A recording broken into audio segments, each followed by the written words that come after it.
Through 43 years of the World Series of Poker, the richest buy-in was $50,000. The grinder etches his name in poker history. That record has been shattered. The big one for one drop, with a $1 million buy-in per player. I said, we're capable of doing something at a high level. I'll be followed by the community. $1 million buy-in sounds absurd. I remember when it was tough getting a $1 million prize pool. 2 days ago, an exclusive field of 48 made poker history. Tonight, someone will rewrite the record book. $18.3 million for first place.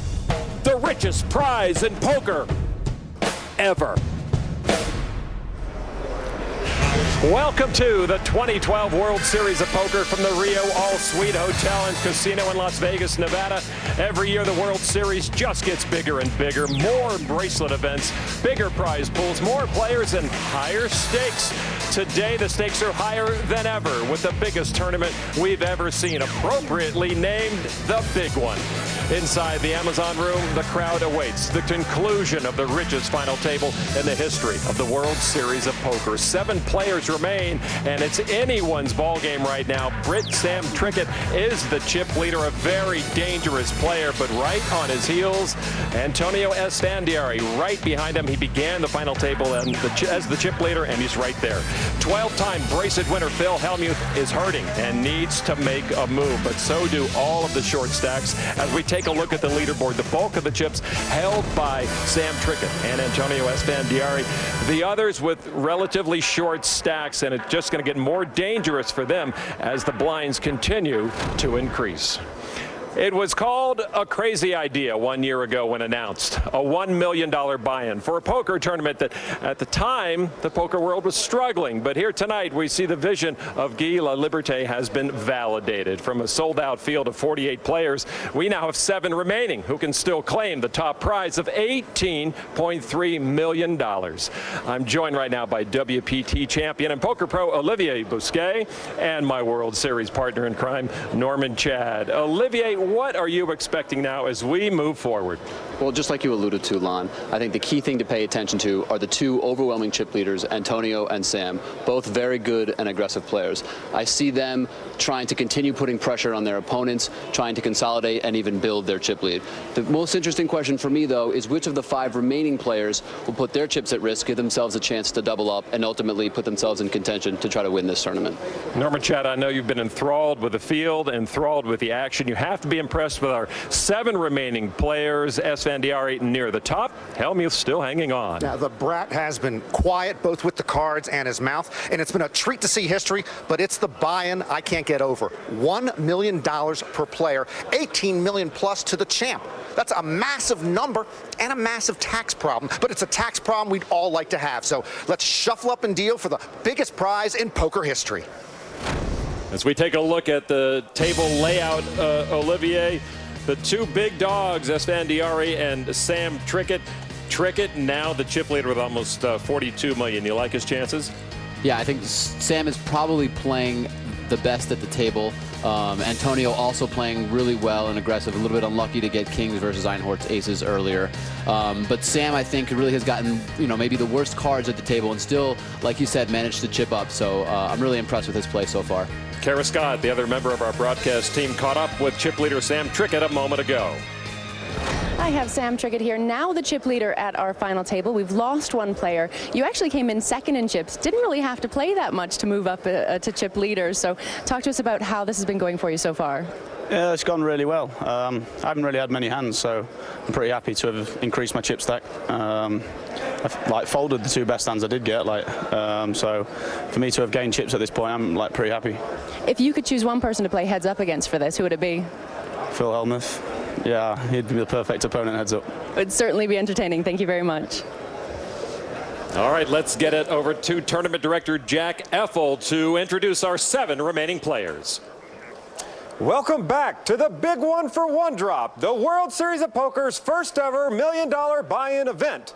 Time now for the player introductions. Currently 7th in chips with $10,150,000, Bobby Baldwin.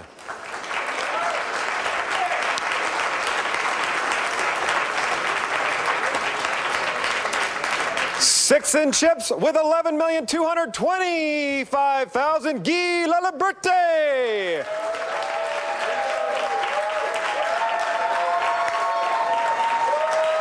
In 5th with 11,750,000, David Einhorn. 4th in chips with 12,650,000, Brian Rast.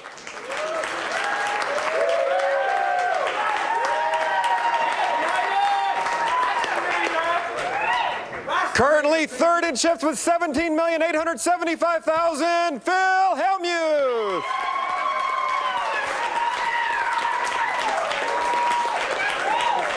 In 2nd with 38,425,000 chips, Antonio Esfandiari.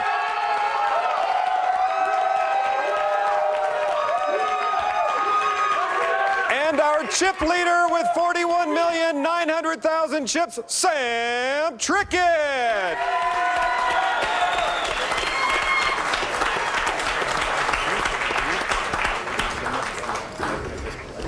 The time is now to shuffle up and deal. We're going to resume 50,000 ante. The blinds are 250, 500,000 with 9 minutes, 7 seconds remaining. Best of luck to all players. So as we resume action, 18.3 million to the winner. 7th place will win 1.4 million. A big discrepancy in the payouts. I mean, it is in your best interest, Olivier, to stick around. Yeah, I mean, blinding down and getting super short is just not the right strategy. Each of these shorter stacks should try to really you know, chip up, double up, and give themselves a chance at especially the first 2 spots that are just the overwhelming amount of the prize pool. So yeah, you see up until 4th place, a relatively similar payout, and then 3rd, 4.3 million, it jumps to 10.1 million, and then the overwhelming and breathtaking first prize of 18.3 million to our champion tonight.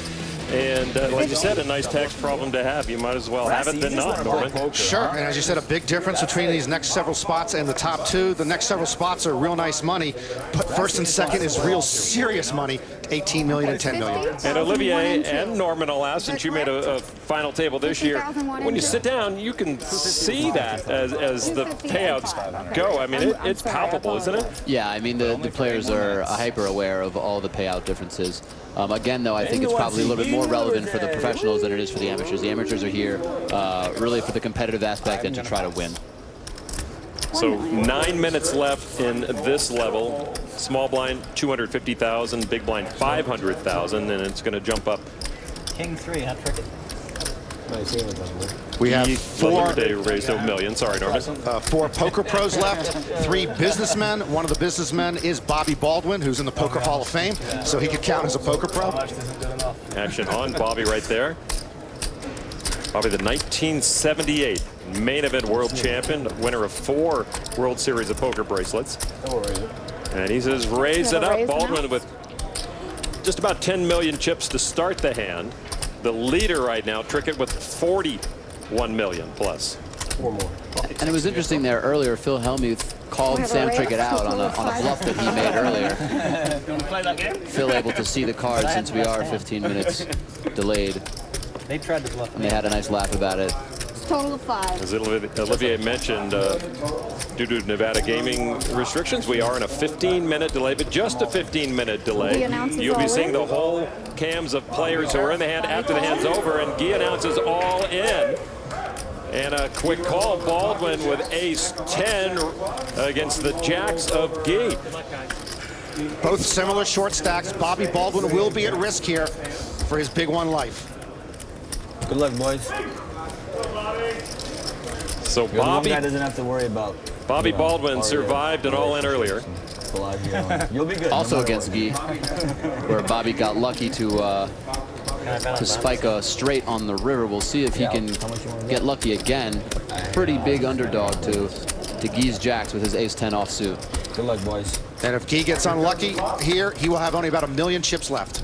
No ace in there, but a 10 for Bobby Baldwin, and that helps. We have a 10, which Bobby has caught. 2 jacks is still good. No 9. Bobby's going to need to catch a 10 or an ace. You see the outs for Baldwin at the top. Another 10 or an ace. Queen of Hearts. Puts a straight on the board. Straight draw on the board. Yeah, he needs a 10 or an ace to stay alive. Bobby Baldwin, the 78 world champ, putting all his chips at risk.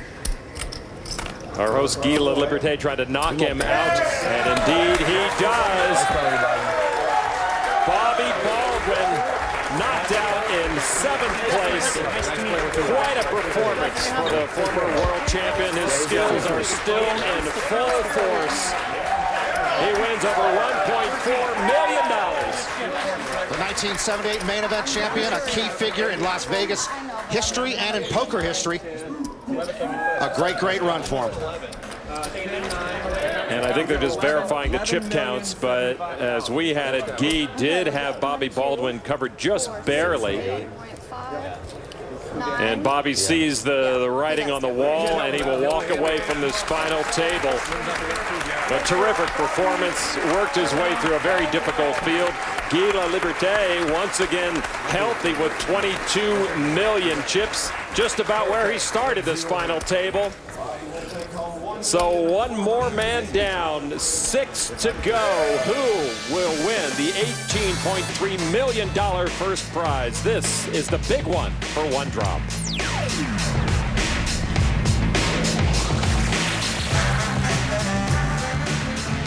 The 2012 World Series of Poker, the big one for One Drop. Brought to you by the new WSOP mobile game by Electronic Arts. Download for free on your mobile device today. Bobby Baldwin at 62 years old, the oldest player at this final table, began as the short stack and could not hang on any longer.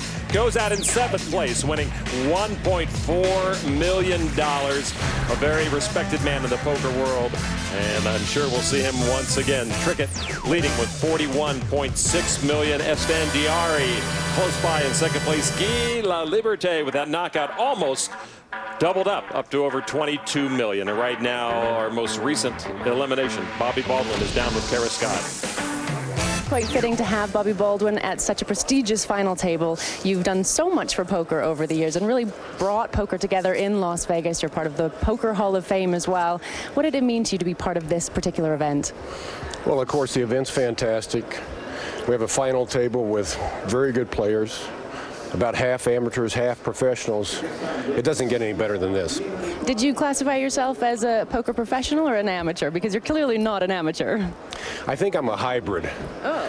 I'm actually a CEO in my business, and then, of course, I love to play high-stakes poker. So I think I'm a blend between amateur and pro. And you've seen so much. It's been more than 30 years since you won your bracelet. How has poker changed in this time?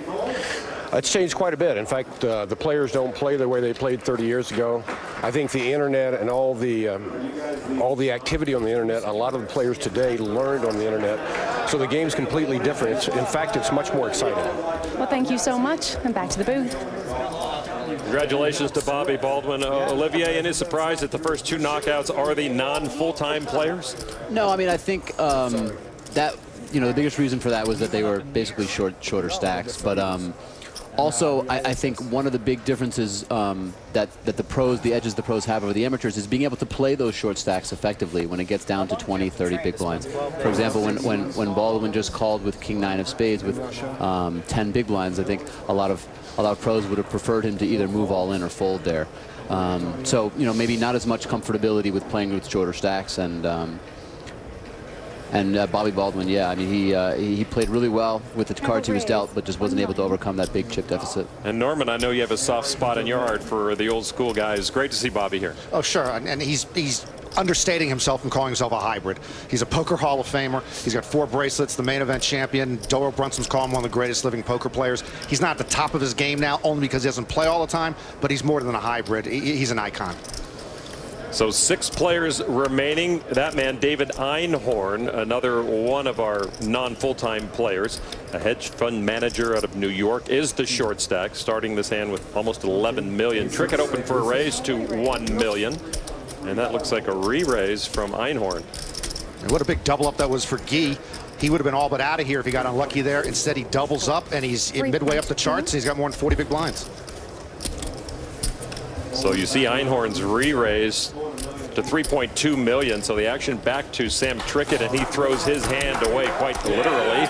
And Einhorn will pick up a few extra chips.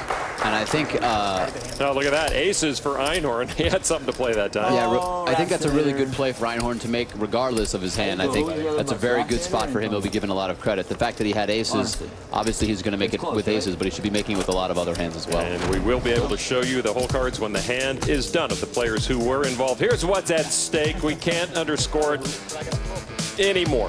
$18.3 million for first place, the richest ever prize in poker. 6 players remaining. And you see 2 of the businessmen are left against the 4 high-rolling pros. And this should be very fun because the businessmen have shown they can hang, and they're not afraid. Well, the businessmen are not just any businessmen. The Laliberte and Einhorn are both billionaires. You know that old expression, he's got more money than God? These guys got more money than Oprah. There is Guy Laliberte, the founder of Cirque du Soleil. I'm sure you've seen one of their shows if you've been through Vegas, and certainly the founder of One Drop is a lot of kudos for that. There is David Einhorn. I have a raise to 1.2. David getting busy. He raises to 1.2 million. Yeah, Cirque du Soleil is pretty good, Lon, but when I went to see it, I was thinking, where are the elephants? It's a circus. They should have circus animals. It's a French circus. Okay. It's a big ticket. I want to see animals. French-Canadian circus, sorry. How much more do you have? You want to see animals. You know, back to that play with Einhorn when he had aces, I think... We're talking elephants here? Excuse me, go. Yeah, no, I was just saying, I think he's actually going to be given so much credit in a spot like that that it actually might even be better to just call and try to trap Sam when you have a hand as strong as 2 aces. So as mentioned, on a 15-minute delay, and we will only see the whole cards once the hand is over. If the players who are still involved in the hand, and a re-raise all in from Brian Rast. And I expect Brian to have a hand here since Einhorn is the one that raised. Rast won 2 bracelets last year. This is his 2nd World Series final table of this summer. But Einhorn did show a tendency to raise with some not so strong hands, and here you see a suited connector, 9-8 suited. So Rast with a strong hand, king-queen suited, and I think a very good aggressive play by Brian to pick up a much-needed pot for his stack. Well, Einhorn attracts attention every time he sits down at a table. He does have the skills. He's got the guts to play this game at its highest level. The 43-year-old with 2 World Series cashes, and maybe the bad beat, as you mentioned earlier, Norman, he nearly purchased a share in the New York Mets. His first World Series cash worth $659,000. That was in the main event, a top 20 finish a few years ago. Well, what a smart guy. His hedge fund annually generates huge returns for its partners. He famously foresaw the Wall Street meltdown of 2008. He even told me my second marriage would never work. He knows everything. Who didn't see that coming? 1 million. A raise by Trickett. 1.2. 1.2 million. Clarify the dealer there. And Sam Trickett, our chip leader. Guy with 22 million has considerably more maneuverability than he did before that big hand with 2 jacks. As a teenager, he was a street performer. Guy played the harmonica and the accordion. I always thought the accordion should be banned along with bagpipes. Who wants to hear an accordion? He calls. A call from Guy. We've shown he's not afraid to joust with the big stacks with the strong pros. Antonio wants to play as well. Actually, if Antonio played the accordion, I would pay to see that. He's so entertaining.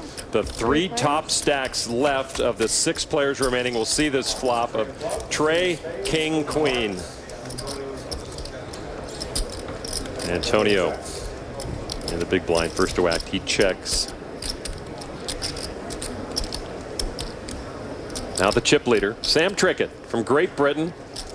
$3 million scores in 2011, 2 of them in I think this is a good span spot. of 1 week. I think this is a good spot for Sam to bet. I think Guy could have a pretty wide range of hands. Could have some pocket pairs and some low suited cards.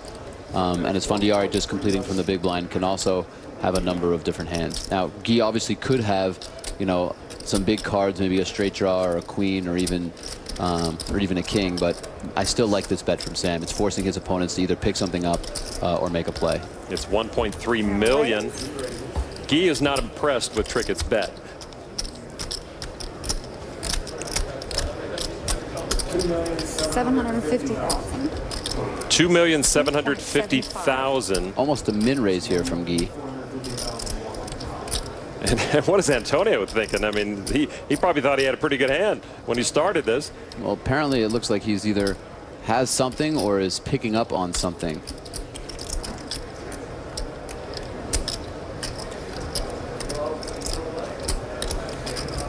Antonio with the second biggest stack, Trickett with the top stack, Guy with the third best chip stack.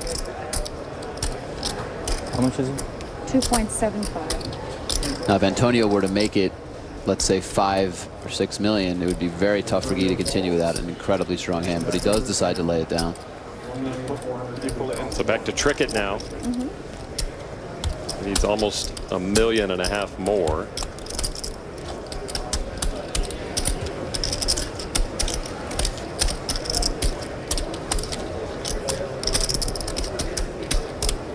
And we'll say happy belated birthday to Sam Trickett, who celebrated his 26th birthday yesterday by making this final table.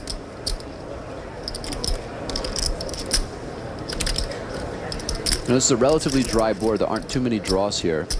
So when Guy makes this raise, he's representing at least a king, and actually a lot of players would just call a bet from Sam here with just a king, a hand like King 10 or King Jack. So Guy is in theory representing a very, very strong hand, and when players do that, there aren't that many combinations of hands that they can have to represent strong hands in these situations. Maybe 2-pair or a set, and 2-pair is tough unless it's King Queen. So one of the things Sam is thinking about is all of the different hands that Guy could have compared to the hands that he seems to be representing here. Well, Guy does not seem to be hiding from Sam Trickett as much as Trickett tries to read into his soul.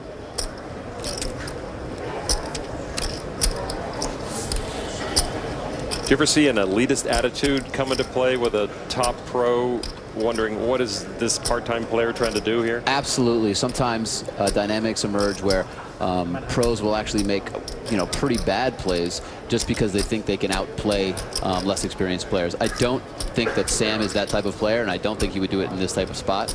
Sam does lay it down, and Guy's re-raise gets through King Queen. He flopped kings up. 9-10. 9-10, yeah? You had Guy on the appropriate strong hand there on the flop. Yeah, Guy is really not representing too much. That is, obviously a very likely candidate when he does make that play. And Sam, obviously, with no real hand, was just thinking about, I think, what I was trying to describe. Just the fact that Guy can't have too many strong hands. So our tournament host, Guy Laliberte, gets a little bit stronger. Sam Trickett remains the chip leader at the big one.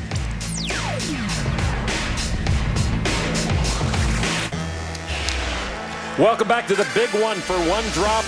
We started this final table with 8 players. Antonio Esfandiari was the chip leader. We lost only 1 player in the earlier session. Brian Rast, one of the very active players, with a king of diamonds. Rast knocked out amateur Richard Yong, the Malaysian businessman, and then Bobby Baldwin got lucky on the river, hitting a straight with that 7 of diamonds and a doff of the cap.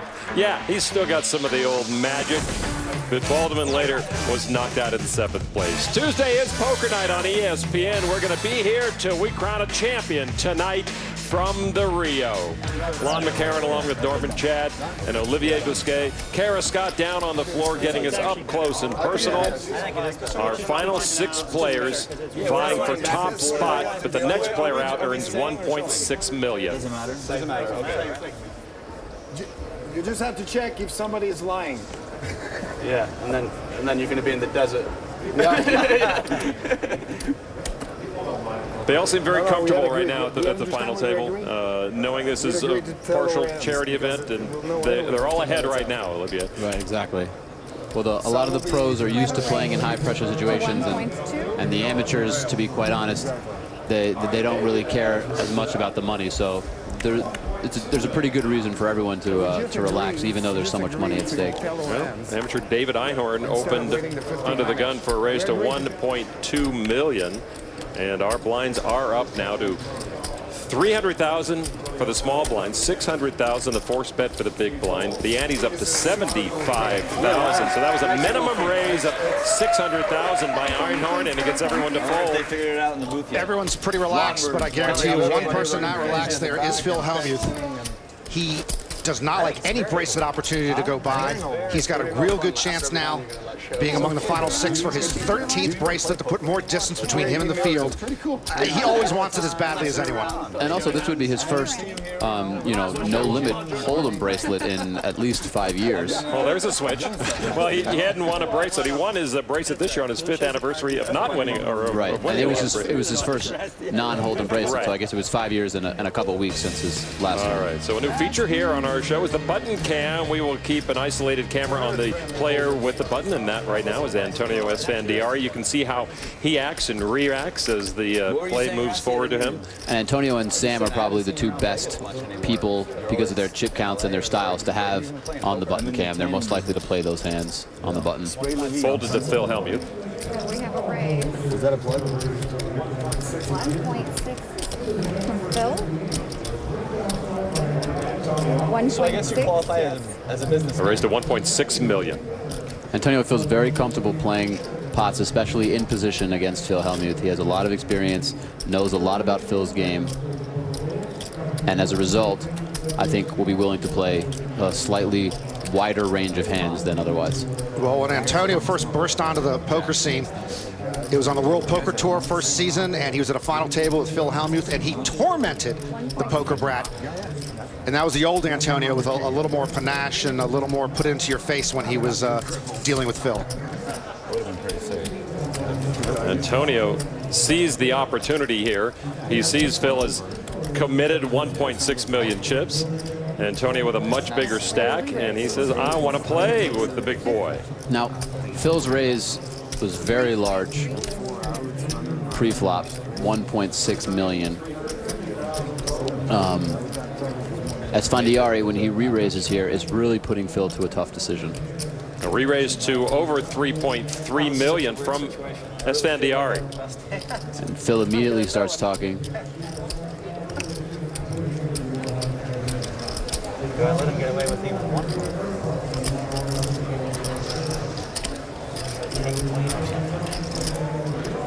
This is another one of those situations where Antonio, if Antonio was dealt a strong hand, he would definitely make this play, but I think he would also make it with a number of weaker hands. And Phil Helmuth is just both in a position at the table with 6 people left and with about 30 blinds left. It's just very, very difficult for Phil to go all in without a super strong hand. And there's a fold right there. Antonio shows deuce. I felt that was supposed to go for 9. Tormenting Phil again. He was waiting for that opportunity. And Antonio could have waited 15 minutes and Phil would have known his hand, but instead he wanted to show it immediately. Well, these guys are certainly no strangers to clashing. It was back at the 09 World Series of Poker Europe sidelines where Antonio really got in Phil's face. Helmuth's out, but he's still in Antonio's face. It's sick, it really is sick how lucky you've been, but you don't even recognize it. I mean, at least if I ask Ivy if he's been super lucky against me, like when I pick up ace-king suited and he picks up aces 7-handed all the time, he'll at least admit he's been lucky. I'll say that I've relatively held over you, but I also believe that I've, played better than you. So what can I do? And it continues to this day. And Phil has added Brian Rast to the list that he had for Antonio, too. I got to get into business, like you got the circus, I got the, I got the tames. Well, Antonio may outplay Phil from time to time, and not necessarily most of the time, but Phil can always point to the scoreboard in the World Series.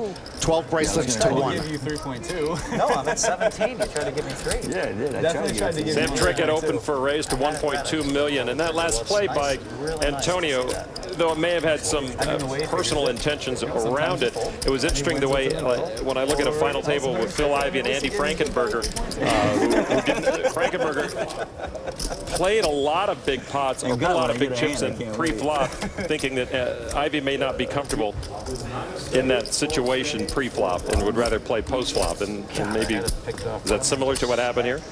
Yeah, that was when they got heads up in the $10,000 pot limit Hold'em event. I think Andy kind of had a specific strategy, recognizing that Phil did not want to play big pots pre-flop, and that was the basis for that. I think that hand just now was a little bit different. I think Antonio just recognized that that Helmuth would probably raise pre-flop with a number of hands, but would only be willing to commit his chips with very, very few hands. And it was that gap between the hands he's raising with and the hands that he's committing with that let Antonio make that move. Okay. Especially since Antonio had position, so if Phil wanted to call, he would be out of position, which is even tougher. Well, Trickett opened up for 1.2 million, got a call from Guy Laliberte, and there was no action after the flop. Check, check. And then with the deuce fell on the turn, Guy bet 1.5 million.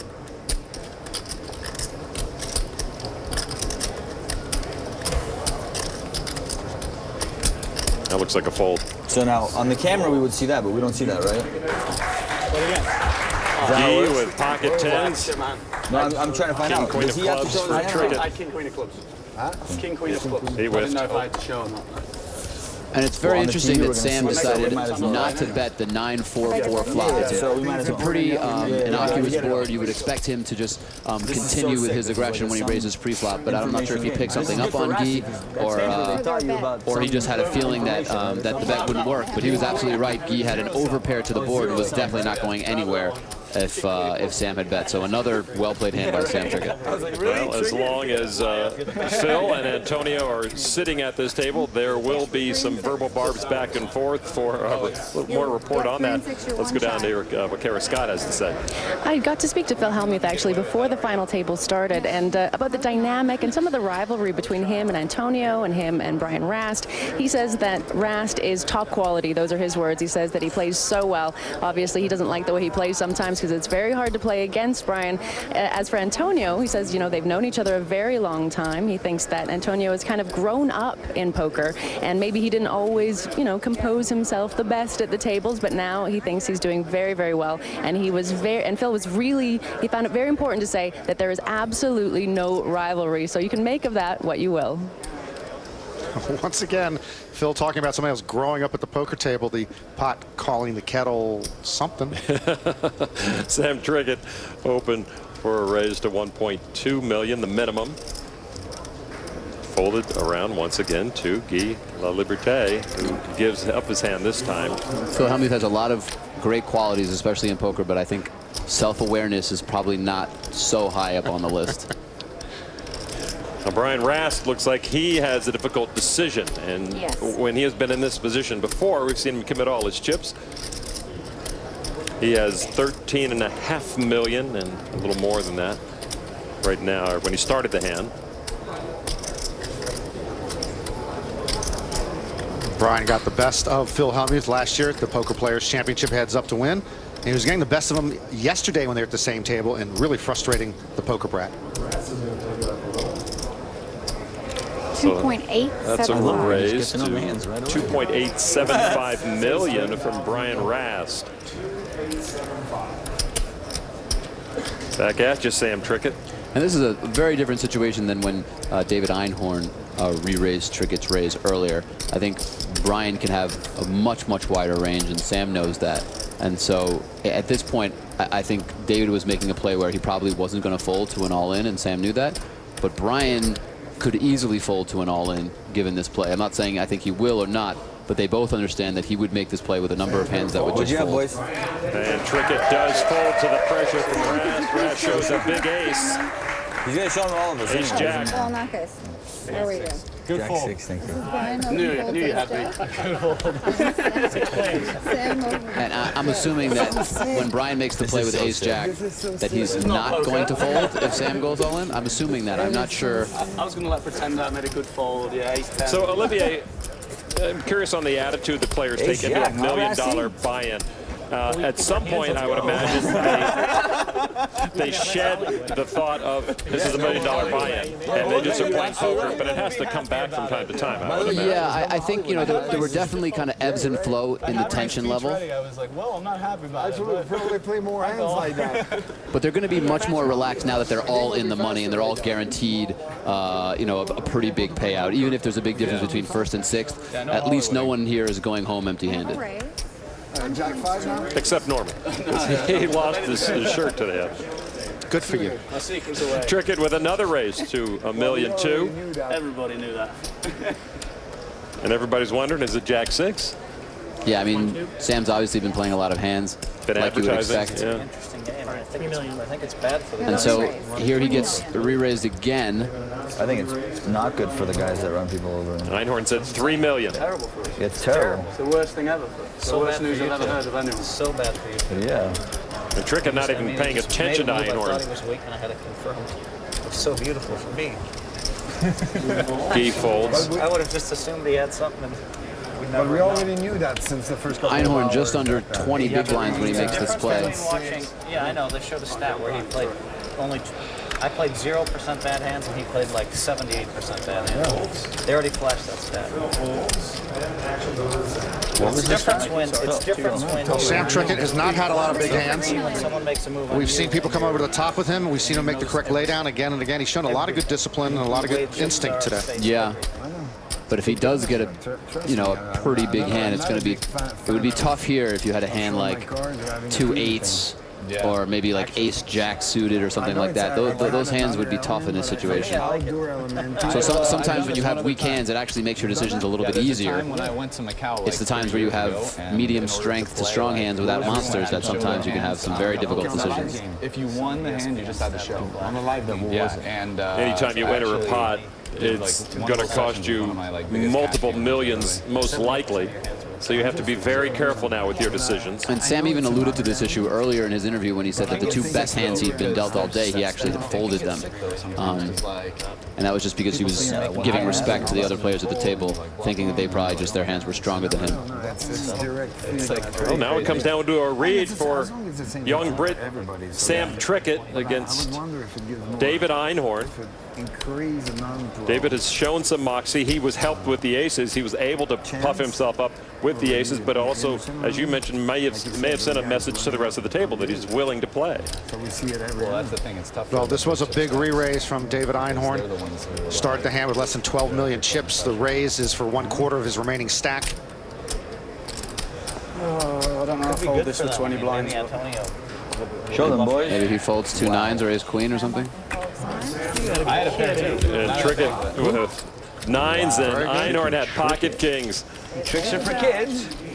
Who's better than Sam Trickett? Wow. Nobody. Einhorn a little frustrated. He couldn't get more chips out of that, or It's easy when you know you're going to maybe just happy with what he Well, had. I'll find out in a minute anyway. But Einhorn gets stronger, Trickett a little weaker, which means Antonio Esfandiari is once again the chip leader at this final table at the big one for 1 drop. They think, the commentators and the kids think that you play poker like this, in this box over here.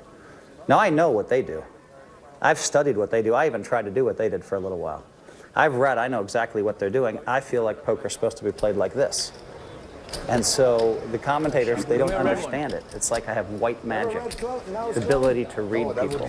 And they don't factor in the white magic. And you know what? If you want to win 12 bracelets, you have to have white magic. Again, Norman, who can argue with 12 bracelets whether you have the magic or not? And I got to give him credit, though. You know, the game changed around him, Olivier, and he tried to change with it. He went to a different style that didn't work, and now he's gone back to the style that he knows works, and it works for him. Well, I'm not sure I totally agree with that. I mean, I have a lot of respect for Phil Helmuth, but at the same time, most of his success in tournaments in the last couple of years have been in non-no-limit hold'em events. This is, the first really really deep run, really chance that he's had to win a no-limit hold'em tournament in a long time. And when he talks about the kids and the commentators, you know, I think, you know, he's referring to just the progression that's happened in no-limit hold'em specifically. And, you know, I think almost everybody in poker agrees that the best player by far is Phil Ivey. And Phil Ivey clearly plays his own style and clearly has the ability to read people, this white magic that Phil Helmuth is talking about. So I'm not sure that is really the main issue that people have with Helmuth's play. It more has to do with, especially when he's short stacked, playing a little bit too tight, making some suspect theoretical plays. But overall, Phil Helmuth clearly is a very good player. It's just that now there are a lot of other very good players who have played lots of hands and have the ability to win tournaments. When Phil won the majority of his World Series bracelets, it was in a different time in poker when people weren't as educated, weren't as advanced in their play. And, you know, he's managed to kind of still stay, you know, at the, you know, close to the top of the game, but it's just become much tougher in this day and age. I'm with Phil. You commentators will not give him any credit. I mean, you just begrudge him his success, and I'm with Phil. I'm putting him on young guy, you on commentator, okay?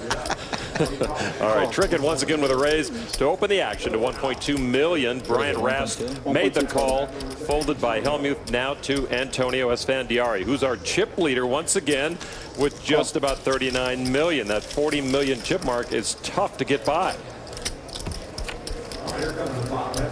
Okay, so three-way action. Antonio calling from the big blind. All hearts, 4 tray 8. Antonio checks. Check.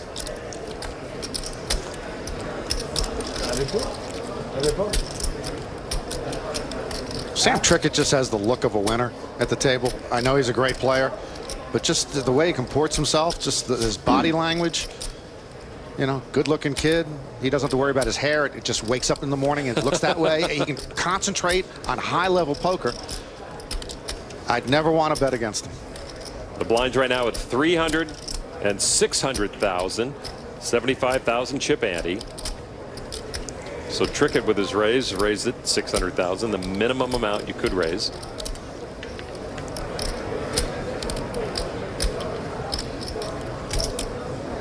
$1.8. $1.8 million from Trickett, and now Rast on the button has position on the other two.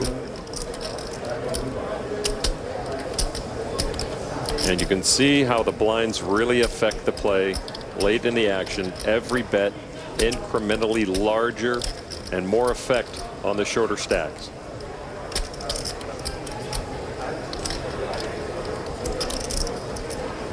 Each player entered the tournament for $1 million, got 3 million chips, 6 players remaining. And there's a call from Rast. Antonio folded. The pot is on almost 8 million. 10 of spades on the turn.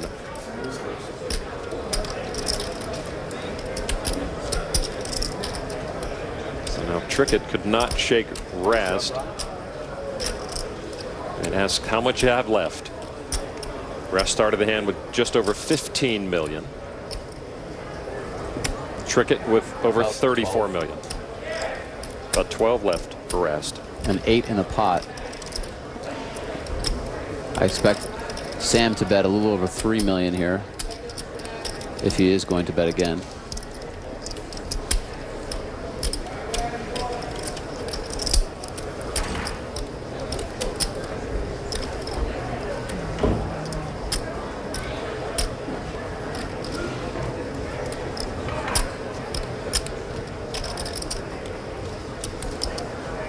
Sam Trickett being very thoughtful, and who can fault him? His results have proven he's doing a lot of right things in the poker world. Now, he credits Phil Galfon's training videos for honing his game when he first started in poker.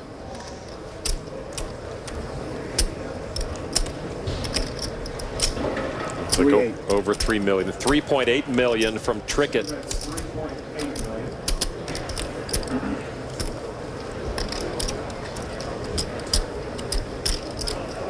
And now Rast is in it up to his neck.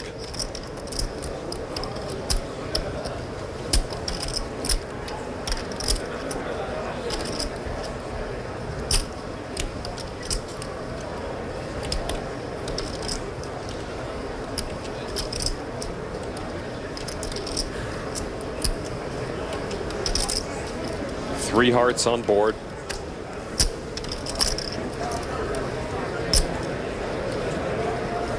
Does Trickett have it? And Rast not going anywhere. Wow, this pot is huge. And there's basically, it looks like 1 bet left. So Sam is 3.8. Sam is building a pot, which looks like it's he could be just going all in on the river. That's a call of 3.8 million from Rast. The river card. Tray of spades pairs the board. Which is a card that is going to make Sam much more likely to go all in. Doesn't complete any of the draws. My goodness. A huge moment for both of these players. Trickett had been hovering near or at the top of the leaderboard.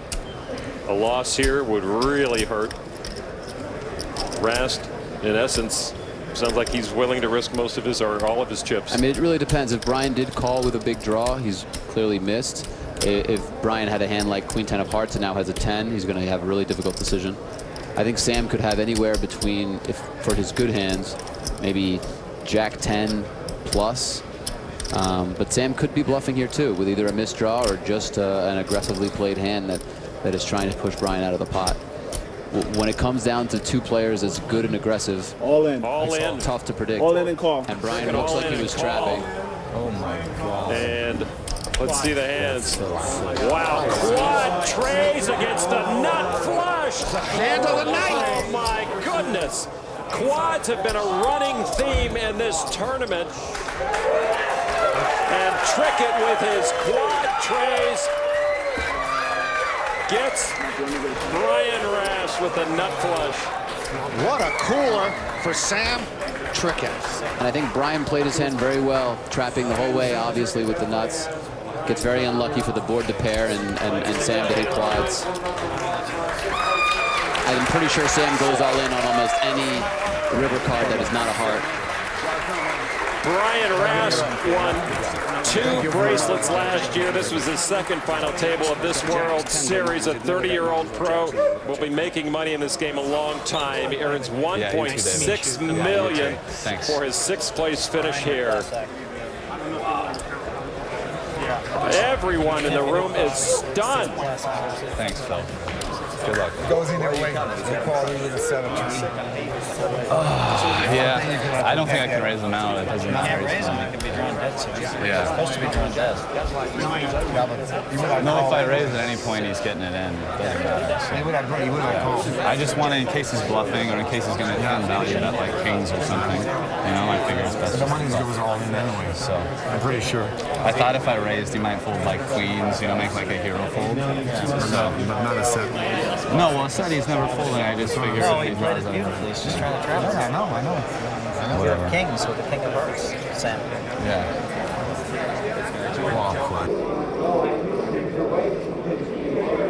For Brian Rast, as he says goodbye to his final table mates, finishing in 6th place when that stunning tray came on the river. Trickett with a huge win. Back with more after this. Welcome back to Las Vegas, a city tough to impress, but the big 1-for-1 drop with its $1 million buy-in turned a lot of heads.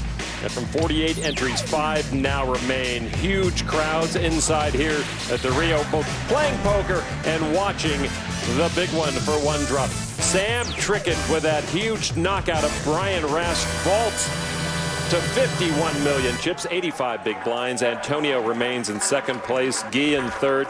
Einhorn up into 4th place. Phil Helmuth, the short stack right now. Jaws are still dropping here, Norman. Now Trickett now with more than 1/3 of the chips in play. And Olivier, am I to assume Brian Rast could not have avoided that in any real way? Yeah, exactly. When I was actually talking about the hand, I thought that the 8 was the 8 of diamonds, which is why I thought Brian could have a flush draw like Queen 10 of hearts. But yeah, for people at home, there's absolutely nothing either of those players can do to avoid that situation.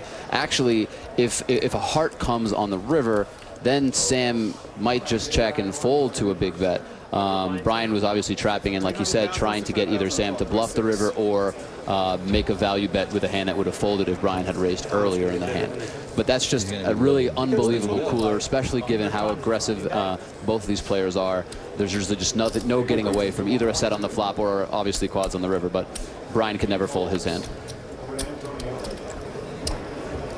All right, well, down on the floor, Brian Rast has managed to give us some time. He's down with Kara Scott right now. Quads were pivotal hands in the early stages of this tournament. Unfortunately, Brian ran into quads here. Given your opponent in particular, is there anywhere there that you can get away from that? Well, he didn't flop quads, actually. I mean, I flopped the nut flush, and he rivered quads. I mean, the truth is I played the hand in order to trap him. I mean, if I raise at any point before that, I don't think he's going to fold a set. I mean, I think he's going to get it all in with me, and then he just would have sucked out after the cards came up instead of that way. But by calling, I kind of was giving him a chance to bluff if he didn't. Let's say maybe he had like king queen with the king of hearts, or maybe if he has pocket kings or queens, he'll bet twice and maybe he'll call the river because he thinks he has the best hand. So I mean, I was playing to trap, and I mean, he had a big hand too, so it wouldn't have mattered either way. But yeah, no, I don't really think it's possible to fold the nut flush on the river in that spot. He could be value betting any, like a queen high flush. So, you know, it's just how it goes. It sucks for me, good for Sam, but yeah. You do seem to be one of the most balanced players that we get to see at the table. Is that the reality, or is that simply what you're putting forward? I mean, I don't know. For me, I mean, it's not like it doesn't kind of hurt losing. Like, you know, this is a big tournament, and there's 6 people left, and it was a lot of fun playing out there. And I mean, the difference between 6th and 1st is like, you know, $17 million. So, I mean, it hurts. But, you know, when you gamble for a living for 8 years, you get used to like having to deal with the fact that stuff just doesn't go your way on a regular basis. And I mean, you can let it ruin your life, or you can be like, well, I got to get up tomorrow and play poker again, so I might as well just deal with it. Well, we've seen you do some incredible things on this very stage. Thank you so much for talking to us. Yeah, thanks. So Brian Rast out of this tournament in 6th place, and Olivier, a very even-keeled guy, has a good attitude going forward, it sounds like. Yeah, and a really phenomenal player who, you know, I followed a little throughout the entire tournament. I think he played really, really great, and should be really happy and proud of himself. It's just, you can't control what happens in poker, and especially in poker tournaments. I think he played that hand and throughout the entire tournament really well. He just, you know, he ended up running into a huge hand. And a really unfortunate cooler spot for him. But for Sam Trickett now, you know, we were talking about what would happen if Sam started to get some hands, and you know, he's now, you know, very comfortably in the lead by himself with 50 million chips. He can now start to put even a little bit of pressure on Antonio, because Antonio is really not going to want to get, you know, 5th or 6th place, you know, 5th or 4th place, you know, when 2nd place is so big. So Sam Trickett really in a great spot right now. Esfandiari raised to just a little more than 1.3 million, just a bit more than the minimum. David Einhorn with a decision. He gave all his winnings in 2006 in the main event to charity, $659,000. He's giving all his winnings today to charity.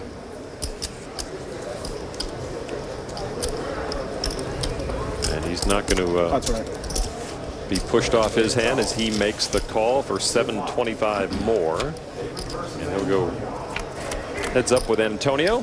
And here Antonio can have a bunch of different hands, but Einhorn probably has a much narrower range, calling out of position a raise with his style. Queen, 10-8, all spades. Dealer's starting to get frisky and starting to deal some big hand possibilities out there. We saw on day one of the businessmen fold quads to what he thought was a straight flush. And then he picked up quads the next day and knocked out Daniel Negreanu and Tom Dwan. Antonio had quads to knock out Tobias Rankemeyer on day 2. And we saw it happen here at the final table. Well, Olivier, we keep seeing Antonio against Einhorn or Trickett against Einhorn. Is this just accidental, or is it more likely that they try to isolate him and they like to play heads up against Einhorn? Yeah, I think Antonio's Antonio and Sam are just playing lots of hands, so when Einhorn gets involved, it's usually with one of them. A bet of $1.6 million from David Einhorn. Looks like he's led right out into Antonio. Antonio started the hand with $35 million. Call. He started the final table with almost 40, so a little below where he started. He makes the call here. Another spade. The 7 on the turn. And this card, in my opinion, could very easily slow Einhorn down unless he has, let's say, the king of spades or the ace of spades. And I don't see him leading on the flop with just the naked ace of spades. He might have led with flopping the nut flush, but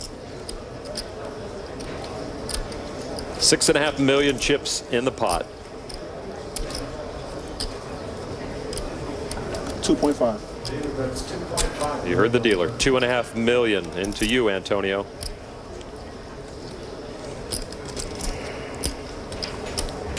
And this bet is what we call a polarizing bet. It seems like David Einhorn either has an incredibly strong hand, like the ace of spades, possibly the king of spades, or he's bluffing. Call. Antonio pays to see a river card.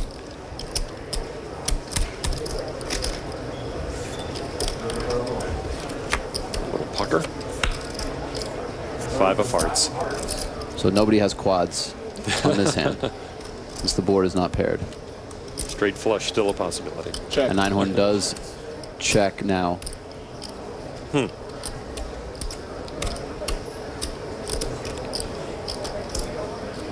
think Antonio can comfortably bet for value with the ace, obviously, or the king of spades. I don't think I would bet if I had the jack of spades and I was Antonio. I just don't think you're going to get called by a worse hand. And Einhorn could theoretically have played the king of spades like this. I think it's more likely that Einhorn will just check and fold, but I would only bet if I was Antonio and I had the ace or the king, or I was bluffing. 4.7.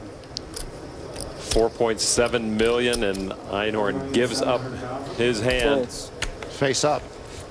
2 pair? No, 10-9, sorry. Yeah, and Antonio read the situation, I think, pretty similarly to me.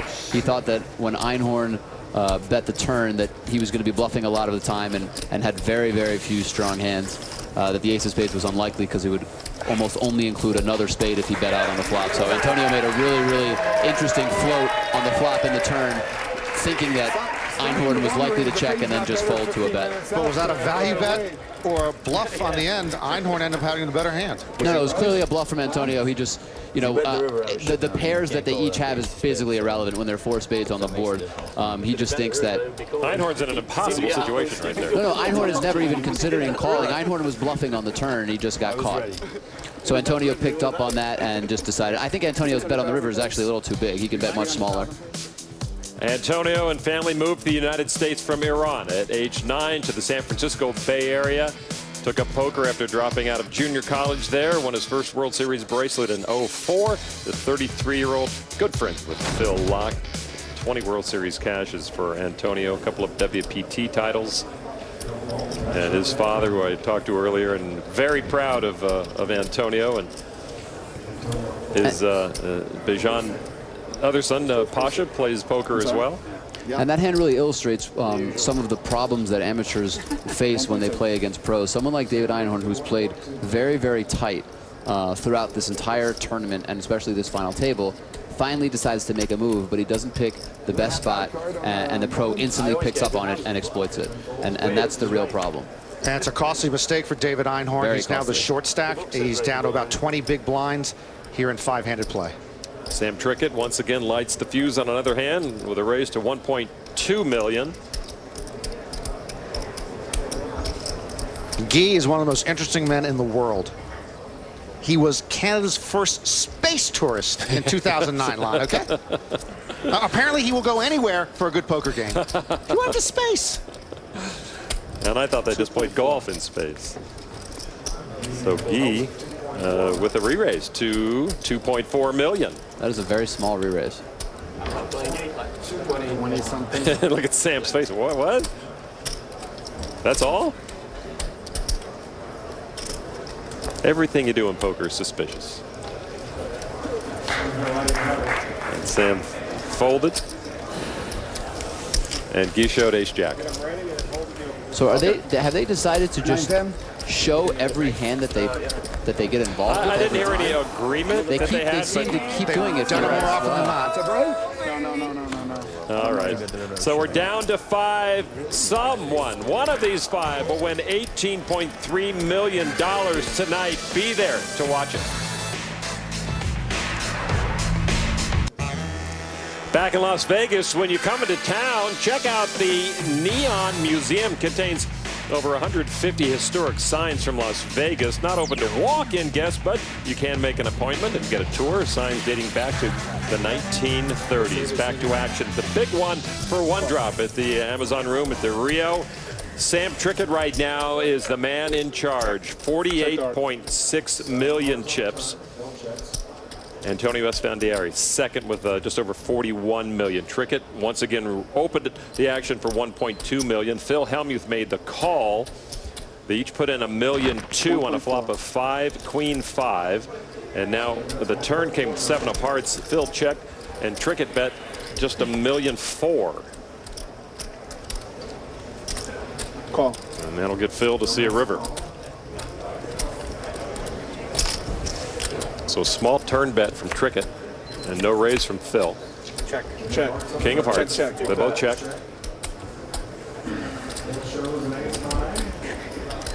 Ace high against a pair of 7s and 5s for Let's hear the Trickett. speech. Let's hear the speech. Come on, give us a speech, Phil Helmuth. One time. And another very well played hand by Sam, getting extra value on the turn there with just a pair of 7s against Phil's nut flush draw. The implied value of getting a speech is worth the, the juice. Sam Trickett, the 26-year-old from England with 11 World Series of Poker cashes.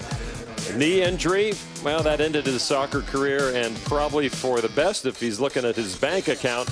He is #1 on England's all-time tournament money list, 3 7-figure paydays in 2011. And right now, the chip leader at the biggest ever poker tournament. Sam says the toughest period of his life was when he was told he could never play soccer again after that knee injury.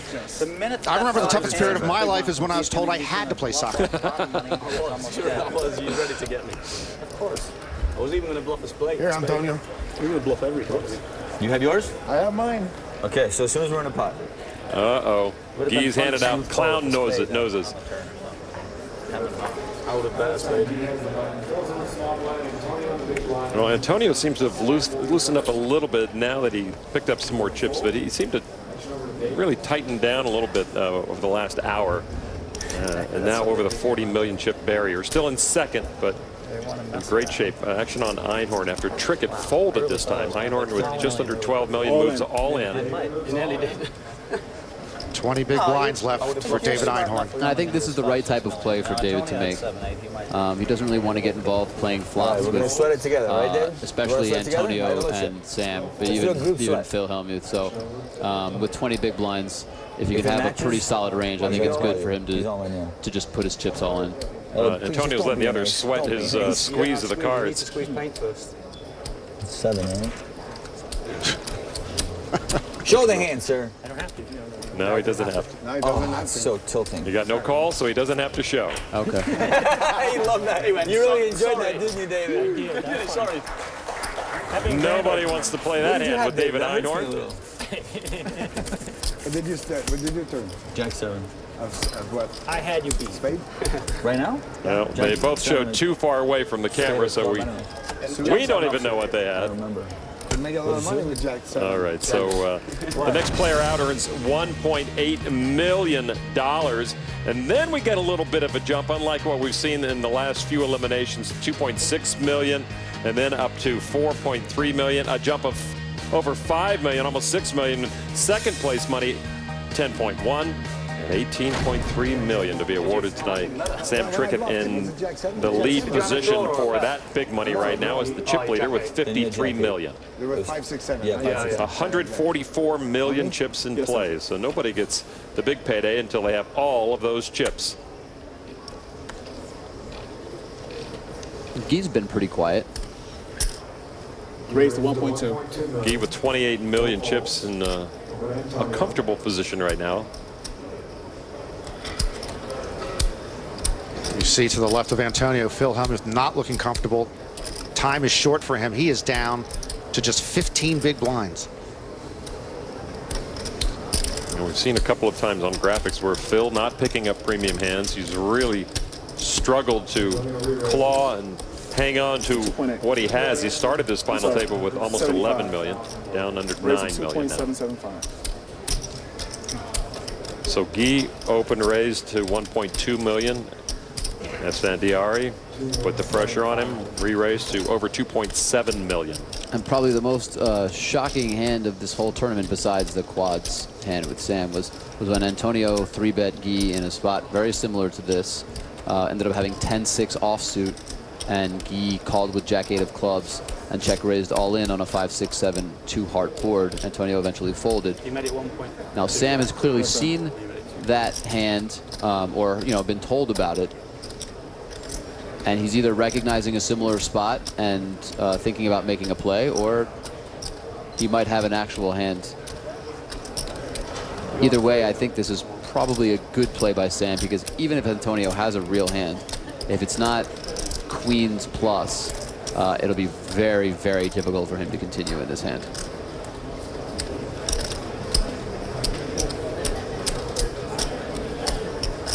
Antonio said he picked up a lot of premium hands on day 2.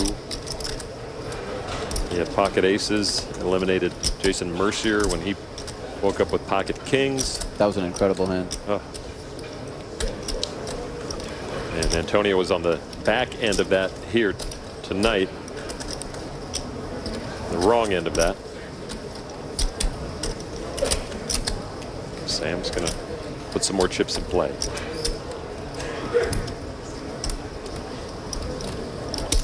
Looks like he's making, what, 4.5? Yep. Raised to 4.3 total. 4.3 million.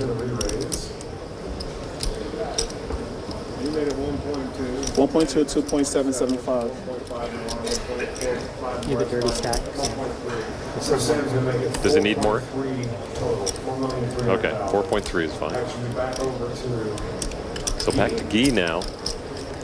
These are the 3 healthy stacks tangling right now. And very, very small raises. I mean, 4.3 when the blind is 600,000 and it's a fourth raise pre-flop. They're really making small increments of raises. Guy gives it up. Now it's up to Esfandiari, the 2 top stacks in the tournament.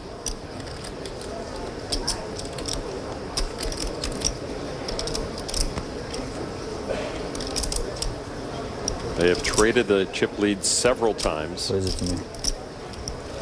2.8 and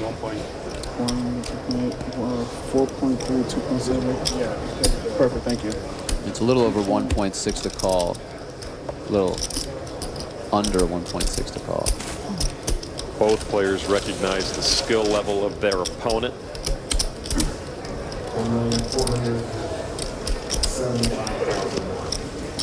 Almost 1.5 million. You mentioned 1.475 more to call. And Antonio also very aware of, if he loses a hand, who he would be giving the chips to. Yeah, but I just got to chill down my spine, because this hand, when Antonio had the pocket aces and Jason Mercier had the pocket kings, everything Antonio has done up to now is the same thing with Mercier. How much more? How much more is it to me? The peek back at the cards, the delay. It's almost like deja vu, except I don't know if he has pocket aces. Huh. That's interesting. How much more? He asks for how much more again? Almost $1.5 million to call.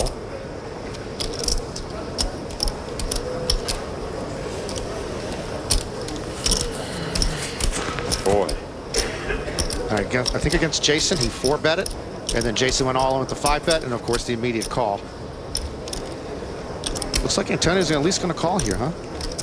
He's definitely thinking about it. I mean, it's a very small raise.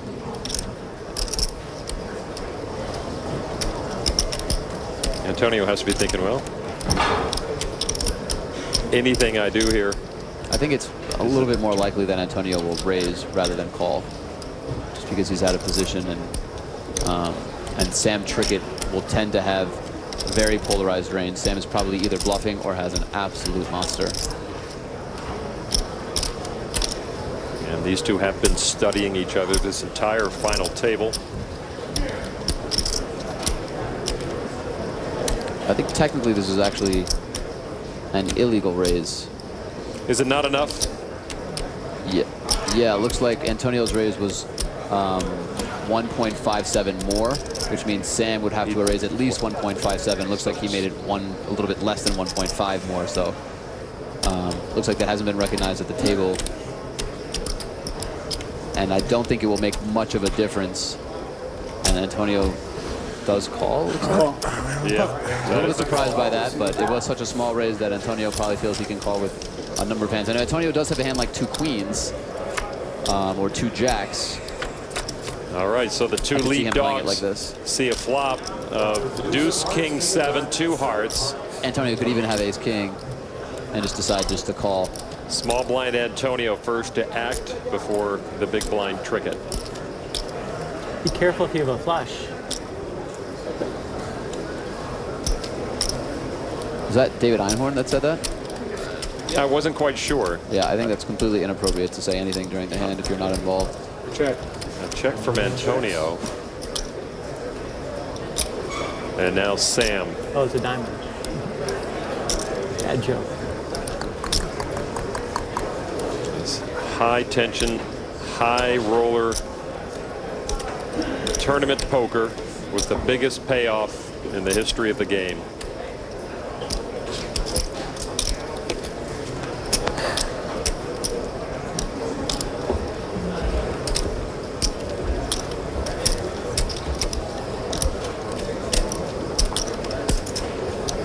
$3.2.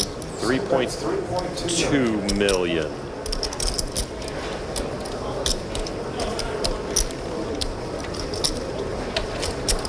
And Antonio looking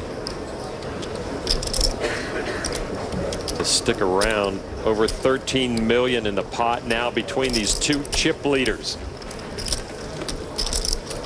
Trickett has Antonio covered by 13 million if it gets to that point. Remember, 3.2 is less than the size of Sam's 4-bet. It's a pretty small bet into this pot. And Antonio calls much faster than he did pre-flop here. And I think Antonio would probably call with jacks or queens or obviously ace king he's not going to fold. Antonio checks the 8 of spades on the turn. Antonio checked the flop as well, but check called. Over 3 million from Sam. Usually in poker it's more difficult to put the aggressor on a hand than the person playing more passive, because the aggressor can be bluffing and therefore have a wider range of hands. I don't think Sam would bet for value with a hand worse than ace king right now.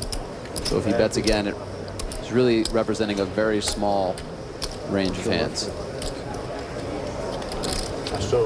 However, if he thinks Antonio has 2 jacks or 2 tens or even 2 queens, a bet here would look very strong and be very tough for Antonio to continue.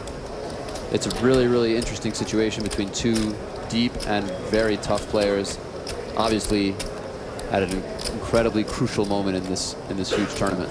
2 deep thinking players who understand the game. Exactly, and understand each other, and so many factors play into each movement, each action, each reaction. This is really high stakes tournament poker at its very, very best. Sam Trickett will keep the pressure on Antonio. That is 4.4. Again, not a very big bet. In relation to the pot, it's an even smaller bet. 21 million in the pot. But that doesn't mean that the pot is not still already huge. It is swelled in small steps at a time. Yeah, exactly.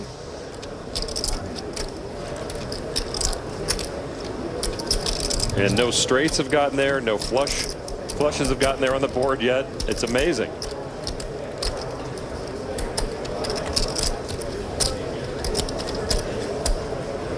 Call. Is Antonio just bleeding Sam here? It's really tough to tell. These guys are so good. It's difficult to really precisely put them on hands. Over 25 million. About to see the river card here. Queen of Hearts. So a third heart on board. And Antonio, in theory, could have he could have had some sort of flush draw, maybe ace jack of hearts or jack 10 of hearts. In theory, it's possible. I think unlikely. He also could have had king queen suited and now river 2 pair, and he will clearly not fold to a bet. I'm not sure he'll raise either, but I don't think he'll fold to a bet with king queen, unless Sam makes a huge bet, like goes all in. But Antonio checked a third time. Obviously, if Antonio had pocket queens and rivered a third queen, he's not going anywhere, and it's a very lucky card. But the reality is that river makes pocket queens and Antonio's hand much less likely. It makes a hand like ace king considerably more likely.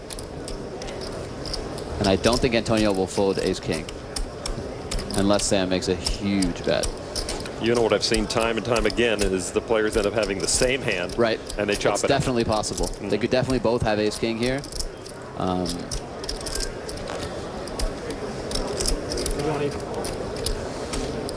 Antonio, what does your gut tell you? What's most likely right now? Olivia, I'm sorry. That's I'm okay. looking at Antonio. Yep. My gut tells me that Antonio has ace king and that Sam probably has aces or ace king. But I mean, that's, again, these two guys are so good. It's very, very tough to put them specifically on hands. I was totally wrong last time Antonio played a hand with Guy, and these guys could be on a different level. Hand? Right, I guess so. He's paid to be right, huh? Oh man, what a moment in this, the big one for one drop. You know, if Sam did have a funky hand pre-flop and turn and flop a flush draw with 2 hearts, I actually think he would play it similarly. So if he did have, you know, let's say, you know, jack 6 of hearts, he does give up, it looks like. Check back, let's see. Ace king. Ace king for Esfandiari, 9-8. And Esfandiari will take it with the ace king and take that 25 million chip pot and retake the chip lead. And Sam made an interesting bet on the turn, since he actually turned a pair of 8s. I think he was very confident that it was not good enough to win the hand, so he decided to try to bet. And he did have outs. If another 8 or 9 had come, I'm pretty sure Sam would have bet big on the river. A clash of the titans here at this final table, and Antonio Esfandiari, with almost 54 million chips, is in the lead once again.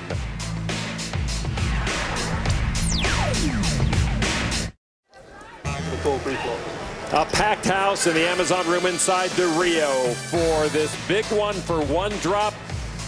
Lon McCarron along with Norman Chad, Olivia Biscay, and Kara Scott. We are down to our final 5 players. $18.3 million for first place, the richest prize ever in the game of tournament poker. 5 left.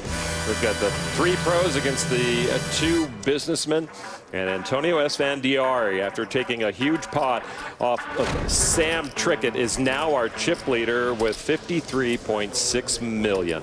But even that hand illustrates the pressure that someone like Sam can put on Antonio in that situation. I mean, Antonio was not trapping with ace king. He really did not want to commit all his chips. He just called. He was a little bit fortunate to flop a king and was able to call both Sam's flop and turn bet. But if he doesn't flop an ace or a king, it's going to be very hard for him to continue, especially since Sam was willing to put 2 bets in there. So I think a well-played hand by Sam. Just Antonio had a big hand and held on. Yeah, that's not happening. It's allowed, right? Antonio with a raise to 1.32 million. Sam Trickett folded as he licks his wounds.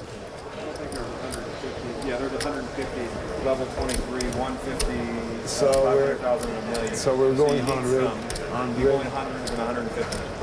Okay. It's one what? 325, 1,325,000. Blinds 300 and 600,000, a 75,000 chip ante. Action on David Einhorn. He is in the big blind.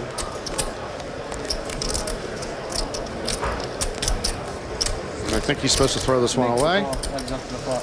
Instead, he decides to defend. Defending your blind hardly ever works out. It's like marrying for money.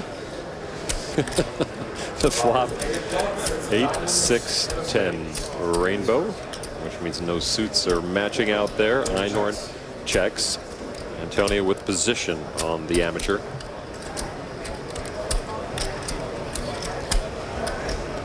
Short-handed action, 5 players remaining. Biggest stack keeps the heat on. And a fold face up from Einhorn. Why couldn't you make a move, David? King Jack. One time. And pocket queens. One time, queens on the button. For Antonio. Antonio's bet will take that What a little pot. jack Well, claw, huh? And that's pretty tight from Einhorn to just call with King Jack of clubs when they're 5-handed. Antonio raises the button on his big blind. I would prefer him to go all in there. I mean, obviously Antonio would have called with queens, but Antonio has many much weaker hands. Sam Trickett gave up the chip lead, currently in second place, and Kara Scott has some more on this British superstar. Kara? Sam Trickett has always been an ultra-competitive person. It doesn't seem to matter what the game is. He always strives to be the best. Once upon a time, he was actually a semi-professional soccer player. He says that the lifestyle suited him. He could get up in the morning and go and play a bit of soccer, which he liked to do anyways, and then spend the rest of his time doing whatever he wanted to. Unfortunately, a torn ACL in a cup final game ended his dreams of going pro, but poker slotted in nicely. He's now considered to be one of the best players in the world, both in cash and in tournaments. He said that when he heard about the announcement for this tournament, he was determined to be one of these 48 players, because whoever takes home this bracelet will never be forgotten in poker history. True indeed, and Sam Trickett still with a very good chance at winning this title tonight. Yet I'm standing behind him yesterday, Lon, and he answers his cell phone while he's at the table, and he says, "I can't speak, mate. I'm playing this poker tournament." Yeah, for sure. For $18 million, can you turn your cell phone off then? The poker players just kill me. This poker tournament, that's all it is. It's a poker Some random tournament, you know, it's like a 1500. All right, Phil Helmuth has been heard from opens for 1.7 million under the gun, and it's folded around to Guy. Against me, you don't fold that, right? And he'll fold, and Helmuth will take the pot with a weak ace. Got the bigger ace to fold. New levels, very about bigger.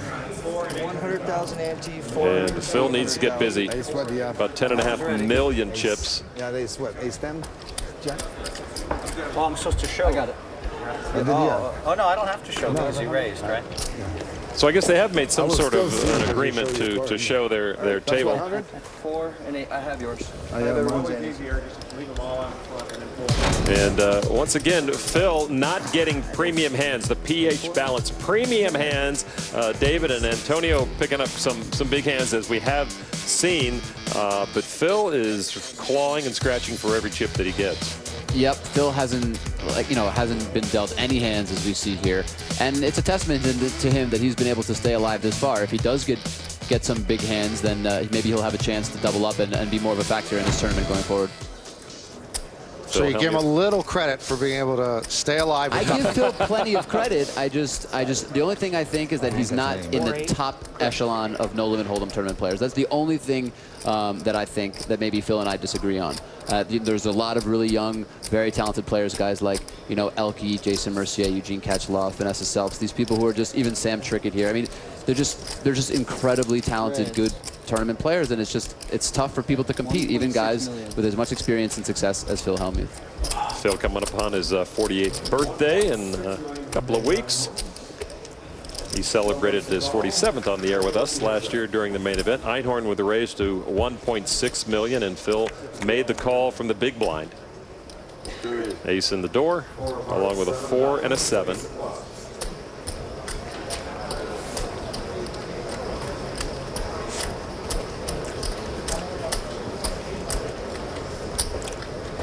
Phil did check, and now Einhorn bets.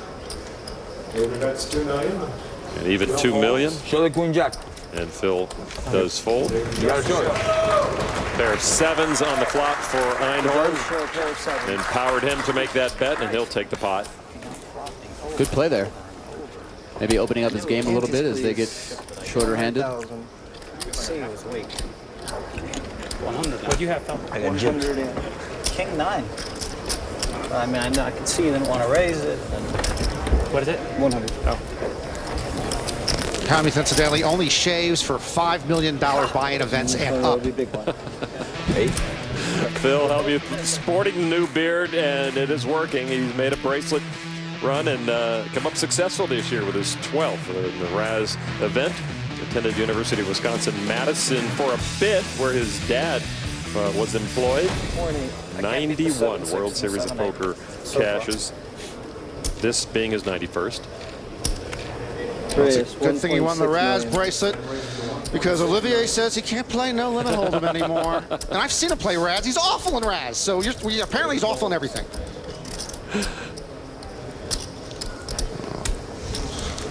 All right, Trickett open raise to 1.6 million. David Einern folded. 5 million. Guy with a raise to 5 million. Guy's 3-bet here is larger than Sam's 4-bet was earlier. Blinds are up to 400,000, 800,000, and a 100,000 chip ante. 3 million. Re-raise 12.3 million. Wow, a re-raise. Wow. Antonio can't get away from Guy, or is it the other way around? All in. Antonio has a real and a hand. snap call. Antonio calls. He shows Queens. Is it Ace King to Queens? Yeah. Guy and Ace Come King on, buddy. for Antonio, time. and there you go. One time! Ace! The Cirque Clown nose is in place for the biggest pot of this tournament. You gotta love their attitude. You know, $18 million for first place. This will change the chip leadership. Guy can move into the chip lead here if this holds up, or he can be knocked out if Antonio outdraws him. Pot of the tournament so far. Esfandiari ladies and gentlemen! with 55 million to Guy's almost 26 million, so they would just about exchange chip positions, and Guy would vault into the lead should he win this hand. And no ace, no king. Antonio looking for an ace or king, 6 outs right now. And that's all that Antonio's looking for right now. It's coming. No, it's not. It's coming. Ace or king for Antonio. The kiss is coming. I bet you 18 million. I love this guy. Turn card is a king! Antonio takes the lead. He said it was coming. It's coming. It's coming. Antonio needs to dodge a queen to win this pot and knock out Guy Laliberte. Antonio standing to earn upwards to have a chip stack of almost 76,000 million chips. One time. I didn't have it this time. I didn't have it. I had no one time. No one time! Hey, you had yours before. No one time! Only a queen will double up Guy. The 4 of clubs ends the tournament for our host, Guy Laliberte. Guy Laliberte eliminated by Antonio Esfandiari. And Antonio to over 83 million chips. Guy, the founder of Cirque du Soleil, the creator of this event, goes out with style.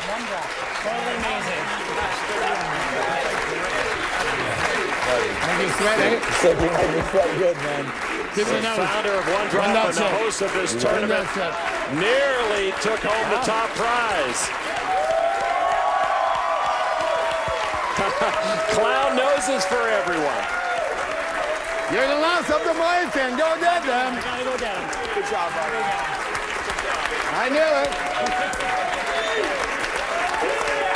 $1.8 million for Guy for his 5th place finish. Antonio Esfandiari with a commanding chip lead. And the applause and the laudits for so much more than his game here. It's for what he has done for the charity and what he has done to promote this game in the process. They're on their feet for Guy Laliberte.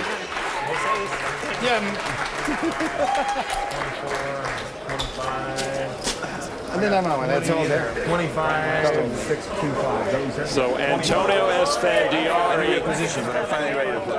Yeah. With 83.5 million chips right now, 104 big blinds, and the rest of the table just has to pray something dramatic happens. Trickett in second, Einhorn in third, Phil Helmuth with just over 8 million, the short stack with 10 big blinds. They're going to get settled Antonio? here. And don't forget one drop. He will make his official exit. Antonio gets his chips in order and will try to finish off this title and win the $18.3 million. More from Las Vegas in just a moment.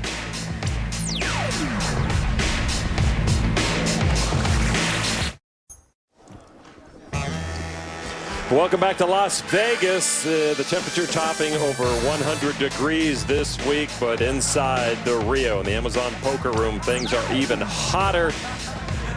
Despite the clown noses and the well wishes and the hugs, it was Antonio with a big win over Guy Laliberte, who is with Kara Scott right now.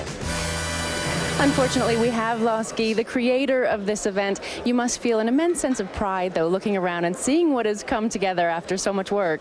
Well, I'm very happy. The show was great. Great people at the table. A lot of money for one drop. I had a blast as a player. Got to the final table, so I can't ask better. I should ask my one-timer, the Queen on the River, but it didn't come. Maybe next year. Well, people have been asking, actually, how often might we see this event? Because obviously $1 million buy-in, it's massive. I don't know. We'll have to, we'll let this event finish, and with WSOP people, we'll sit down and we'll analyze everything. But we had a great response for the 48 players with a waiting list.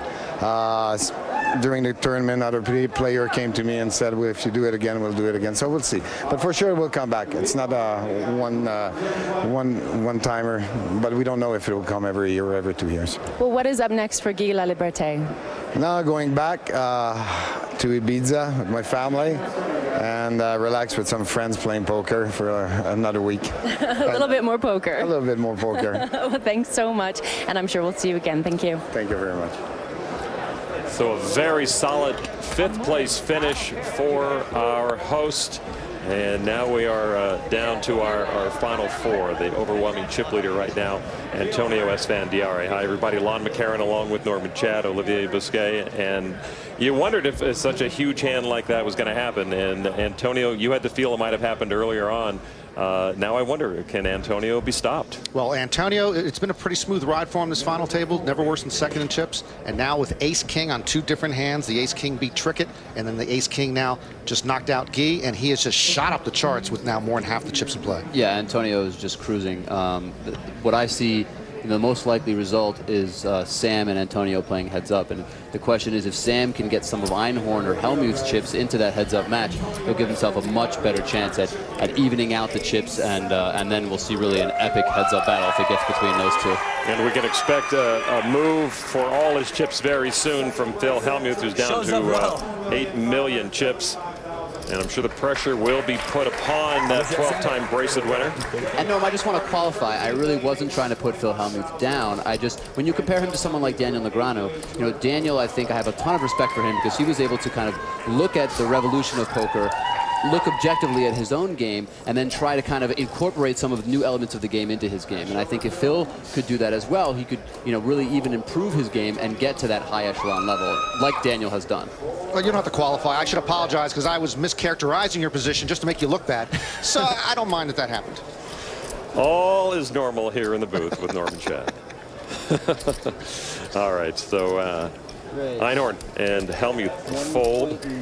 But Antonio, I think, is just going to be full steam ahead at this point with these chips, especially with the two short stacks that they have. I mean, these, if Brian Rast was one of the short stacks now, I think you could expect him to kind of play back at Antonio's raises a little bit more often. But Helmuth notoriously tight with short stacks, and Einhorn also playing very tight at this point. So I think both Antonio and, when he folds, Sam Trickett will try to put pressure, just min-raising and forcing these guys to move in with their stacks. Because he's got that stack, he'll take the chance if he gets played back at. Exactly, Take the opportunity. He can lose some extra chips. Right. Okay. So Guy went out for 1.8 million. It does pick up a little bit for the fourth place finisher, 2.6 million. Then it gets real serious, 4.3 for third, a jump of almost 6 million to second place, and then another huge jump of wow, over 8 million to get to 18.3 million for a champion, and that will be awarded tonight right here on ESPN. It almost doesn't seem real. I mean, it's just so much money. It's just numbers, but when it sinks in, boy, it's going to make a big impact. Yeah, it'll be real when it hits the bank account. Riz, 2.8 million total. So Guy, one of the two amateurs who were left at this table until a moment ago, and now that leaves David Einhorn as the champion of the amateur businessmen who are playing in this big game. And we again see Phil's different style, down to 10 big blinds. Most people would not 10 just blinds. It's actually, no, it's not min raising. He's made it 2.8 at 4.8. So this is essentially committing. It's basically the same thing as going all in. All in on the call. Einhorn. Or sorry, Trickett and Helmuth. You don't want to double up my man. Ace queen for Trickett, ace 10 of spades for Helmuth. And this is really just unlucky for Phil Helmuth. Actually, nothing he can do with ace 10 of spades and 10 big blinds. It's just a cooler in this situation. Really. And to this point, Phil was never dealt a premium hand. Yeah. You've been tracking that backstage, and in all fairness, Phil really hasn't been dealt anything all day. So he needs to get lucky here. Helmuth all in and behind with his ace 10 of spades against Sam Trickett's ace queen of hearts. Phil just 3 knockouts away from his 13th bracelet, but if he gets knocked out here, it is over. 15 million. And he is a big dog in this hand. So all right, here we see the flop. Phil Helmuth at risk. 5 in the door. Ace 10! What a flop.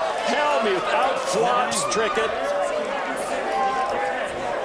It's not over. Does have a flush draw and a queen would win, so they are almost in a coin flip at this point, even though Phil's hit a 10. It's over, but he needs a murder queen. You see the outs for Trickett. 12 cards in the deck. Any of the queens, and you see the hearts. It could also come King King or Jack Jack. King of diamonds. And it can also come King Jack. King wins with anything. So a lot more outs. 17 outs now. Just one to come. A bigger sweat for Phil Helmuth. Trying to double up to 17 plus. I've got too many outs, too many. So a king, a queen, a jack, or a heart. King, queen, jack, heart. Or Phil Helmuth will double up. The 12-time bracelet winner is in the balance, and it's a jack. It is a jack. And that will end the tournament. So many outs for Trickett there after Phil outflopped him. Again, David. Nice donations. Well played for the charity. I think that's a very class move. Thank you. I like the way you played the game. 2.6 million for Phil Helmuth, his biggest payday of his tournament career. Yes! Rast! On a roller coaster hand. Brian Rast comes out to congratulate Phil. That big payment will not negate the devastating disappointment he has. All he's thinking about is more bracelets. We're going to do it. And the consolidation of the chips continues to Trickett and Esfandiari. All in dark, I'm in. It means so much as well. Both want it so bad. Oh, it's so sick.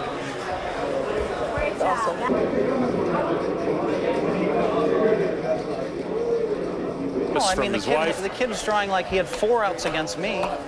Why can't I hit one against him? I mean, you know, that's the way it goes. I have to lose 4 pots in a row to go out of these things. It's the only way.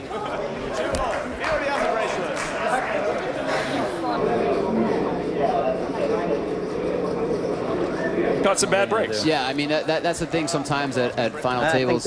Steve O'Dwyer at the WPT Championship final table was in a similar situation, just not getting dealt any hands, not really being in any situations where you can really do much. Phil Helmuth just getting unlucky here today, and really not much he could do. He should actually be pretty happy that he managed to last until 4th place. I know it doesn't seem like much consolation to him at this point, but 4th place is a lot of money and a really impressive showing, so he shouldn't be too disappointed. And Phil's wife, Kathy, on the sidelines the whole way, and for most of his major tournament events. Phil Helmuth knocked out of the big one for one drop. We will try to get a word with him. When we come back, we are down to 3. Esfandiari, Trickett, and Einhorn. Don't go anywhere.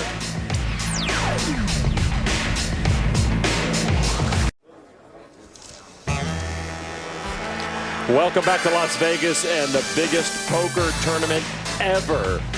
The big one for one drop. 48 players bought in for $1 million. And now we are spending the money, getting it back to the players. $18.3 million for our champion. And right now, Antonio Esfandiari in control with 59% of the chips. Sam Trickett with 47 million in second, and David Einhorn has managed to hang on, work his way through one of the toughest fields you'll ever see. He's in 3rd place with just 12.5 million chips. A beautiful Richard Mills bracelet topping the stacks of Benjamins outside right by the table. Hi everybody, Lon McCarran with Norman Chad, Olivier Bousquet, and Norman, it was a typical Phil Helmuth exit, albeit worth a lot more money than he's ever seen before in a poker tournament. Yeah, he goes out in that signature way of his. He did run into bad luck all day. He never had cards, but then after he's knocked out, when he's being congratulated by Antonio Esfandiari, he tells Antonio, you know how lucky you are. And it was Trickett who knocked him out, but he's referring to something else. But Phil just can't let it go. All right, going forward now, Olivier, we're seeing what is likely a heads-up between Esfandiari and Trickett, though Einhorn's still in the mix. How do you see that playing out? Well, three-handed, I think both Sam and Antonio will basically raise almost all of their hands when it's folded to them. Really just force David Einhorn to commit his stack. And if Einhorn is able to double up, then a new dynamic will emerge. But if he isn't and he gets knocked out, then a heads-up match will ensue between the two great players, Antonio and Sam. And I look for that to just be, as good a heads-up match for obviously the most amount of money ever in a heads-up match. And it'll just be so much fun to watch, so entertaining. I'm really excited for that. All right, let's go down to Kara Scott, who is with Phil Helmuth. Phil Helmuth left the final table area to applause, and it does seem fitting. I believe this is your 49th or 50th live final table, which is really impressive lifetime. You didn't really get the cards today, though, did you? No, I mean, I do things a little bit differently than the rest of the guys. I like to give myself a chance to, the maximum chance. And I was the hand ace-10 of spades I had to go with, but the ace-10 of spades earlier where he hit the 7, that was huge. And the ace-10 where I let Antonio re-raise me was huge. So ace-10 was just kind of tough for me. I had the kid bluffing off into me, and he had about 3 wins in the whole deck. So they better. I see them all celebrating after the last card there. But listen, I mean, you can in this game you can just play great poker, and I really didn't pick up any hands at all. So no, we're actually tracking the premium hands, so 9s plus, then ace king, ace queen. I don't believe you got them at all. I kind of have a way, without picking up big hands, of surviving without risking my chips. I think that the kids like to just push everything in and take those chances. A lot of times they're out in 2-3 hours. I just wait. I move in once or twice all day long, and I just kind of wait. It's a very patient, very taxing, very hard strategy. Sometimes I have the frustrated chip lead, because I feel like I was bluffed 8 million times.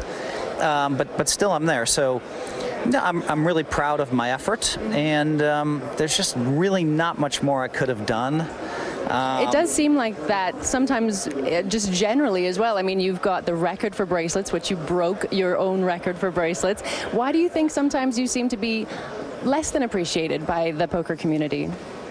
Well, because I do things differently. The poker community thinks you're supposed to be in this box right here.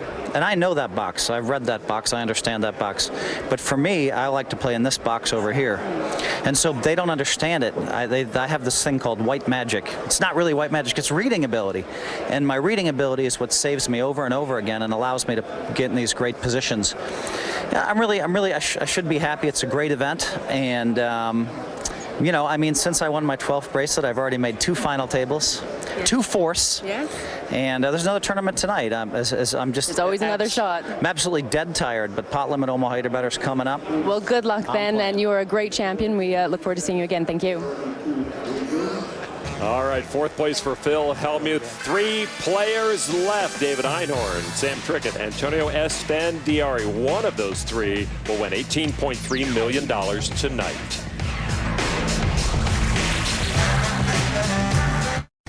Welcome back to Las Vegas, and the big one for one drop. From the Rio, we are down to our final 3 players. The next payout is $4.3 million. $18.3 million going to our champion, along with a beautiful platinum specially designed bracelet by Richard Mill. Antonio Esfandiari with almost 84.5 million chips. Sam Trickett in 2nd place, way behind, but still with plenty of chips to get the work done. 47 million. David Einhorn, the one in trouble, 12.5 million chips, 9%. And there is Antonio Esfandiari, who really has been the one who seemed destined for this tournament for quite a while now.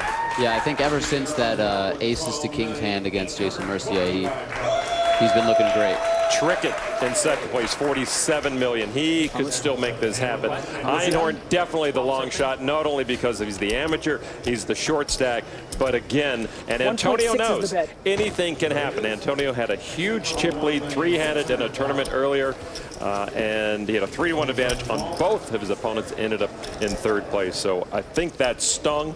Antonio says that propelled him into entering this tournament, and look where it's gotten him so far.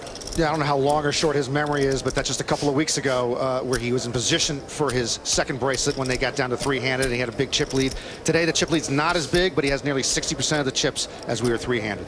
Trickett with the raise to 1.6 million. Einhorn folded, and Antonio with the re-raise. 4.4 million. Yeah, and that's a really good play from Antonio, regardless of what he has. I mean, the difference between 2nd and 3rd place is so huge. Sam actually has to be pretty careful, because if Antonio keeps putting pressure on him, he's going to basically have to keep folding. He really does not want to get 3rd place when the difference is so big, and Einhorn, the amateur, is so short. 800. But we see Antonio did have a real hand with ace-queen. All right, so Antonio picking up a premium hand there. And you see the payouts for some of the biggest events anywhere. The big one for one drop paying out over 18 million. FedEx Golf Cup winner every year earns 10 million. Main event always brings a lot of money to the winner. The Sprint Cup champions on the NASCAR circuit, about 5.5 million. And Wimbledon going on right now pays almost 2 million to the male and female, the ladies and the gentlemen's champion. So this ranks on the top of any event, gaming, sporting, you name it. Einhorn takes it with a raise. And three-handed poker is, in some instances, can be some of the least interesting poker, because there's a lot of times it just goes button raise and then both blinds fold, and you see that repeat itself a lot of times. Why you lie to me? No, I'm not lying. Einhorn from Rye, New York, lives in Westchester, hedge fund manager, a very high-performing hedge fund. 43-year-old graduate of Cornell. You see him in the yearbook, in the old gatherings of. I've never looked back that far. I don't think. Yeah, we have two Cornell graduates left here, David Einhorn and Olivia Bousquet, and the net worth combined of you two is pretty good. Yeah, it's like the brother home run champions in Major League Baseball. Right. Hank Aaron and his Tommy brother. Aaron. Yeah, Olivier's Tommy Aaron. The one home run. Einhorn's all in for over 13 million. After the raise from 4, 6, 8. Antonio. 14 million. All right. Too much. So Einhorn plays back. That's a really good play from Einhorn with 9-7 suited. That's a very, very good play. Whoever is giving him coaching advice did well to tell him to make these types of plays, and his ability to execute there really shows a lot of skill. He's in the Classic. He has nothing to lose, for one thing. I mean, he's not supposed to win. He's not, whatever he does from here on out. But still, to move in with that hand is a strong and good play. He should definitely be given credit for that.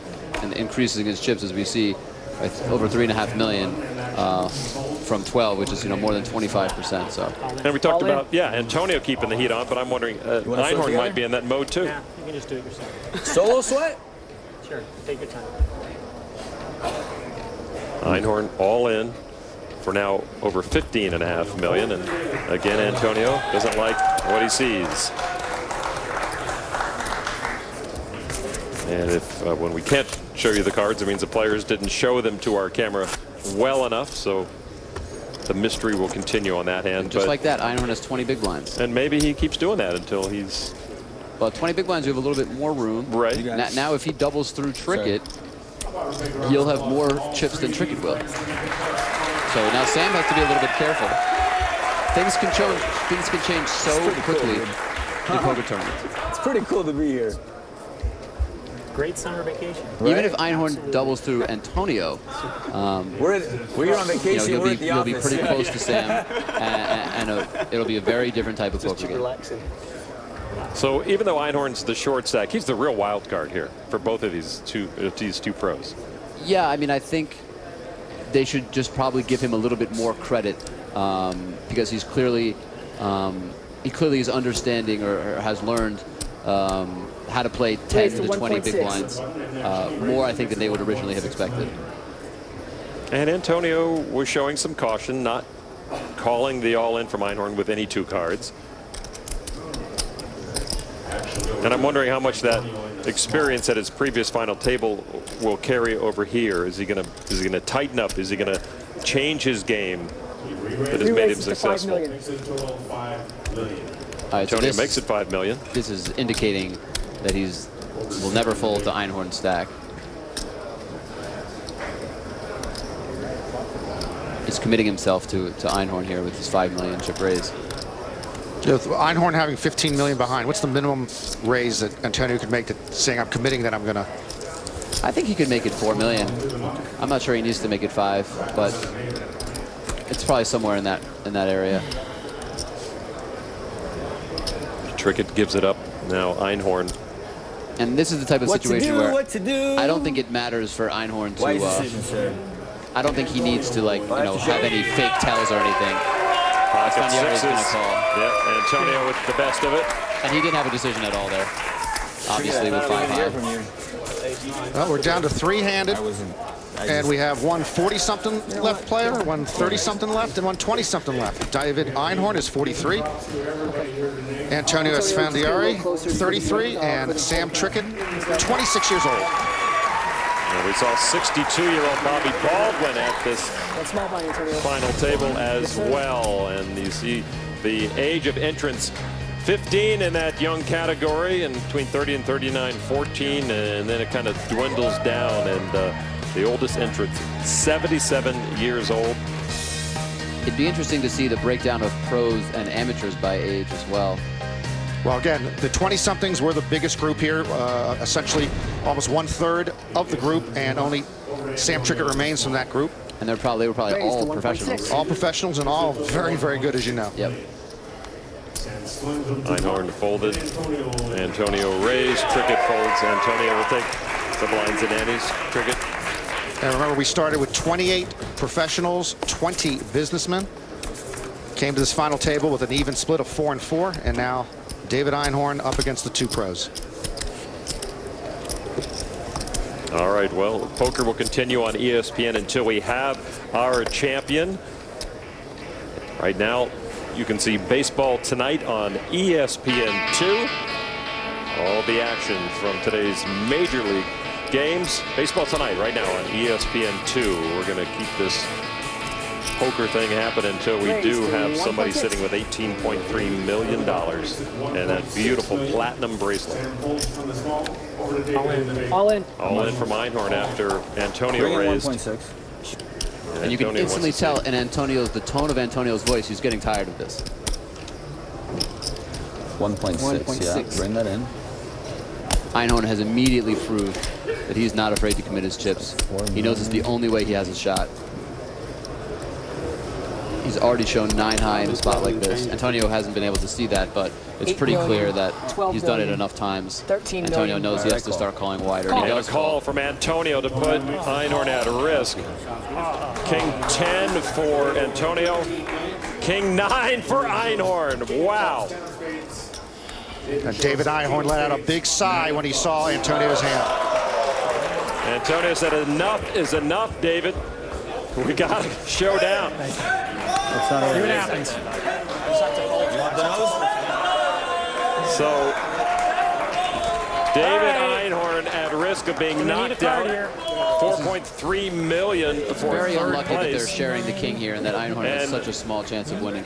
Is Phil looking to re-enter? You're gonna miss this hand? Come on. What do you have? You have the best hand? No. King 9 against King 10. I need a 9. 9, baby. Antonio with a chance to collect the last of Einhorn's chips, and there's a 10 for Antonio, and it all but closes it out.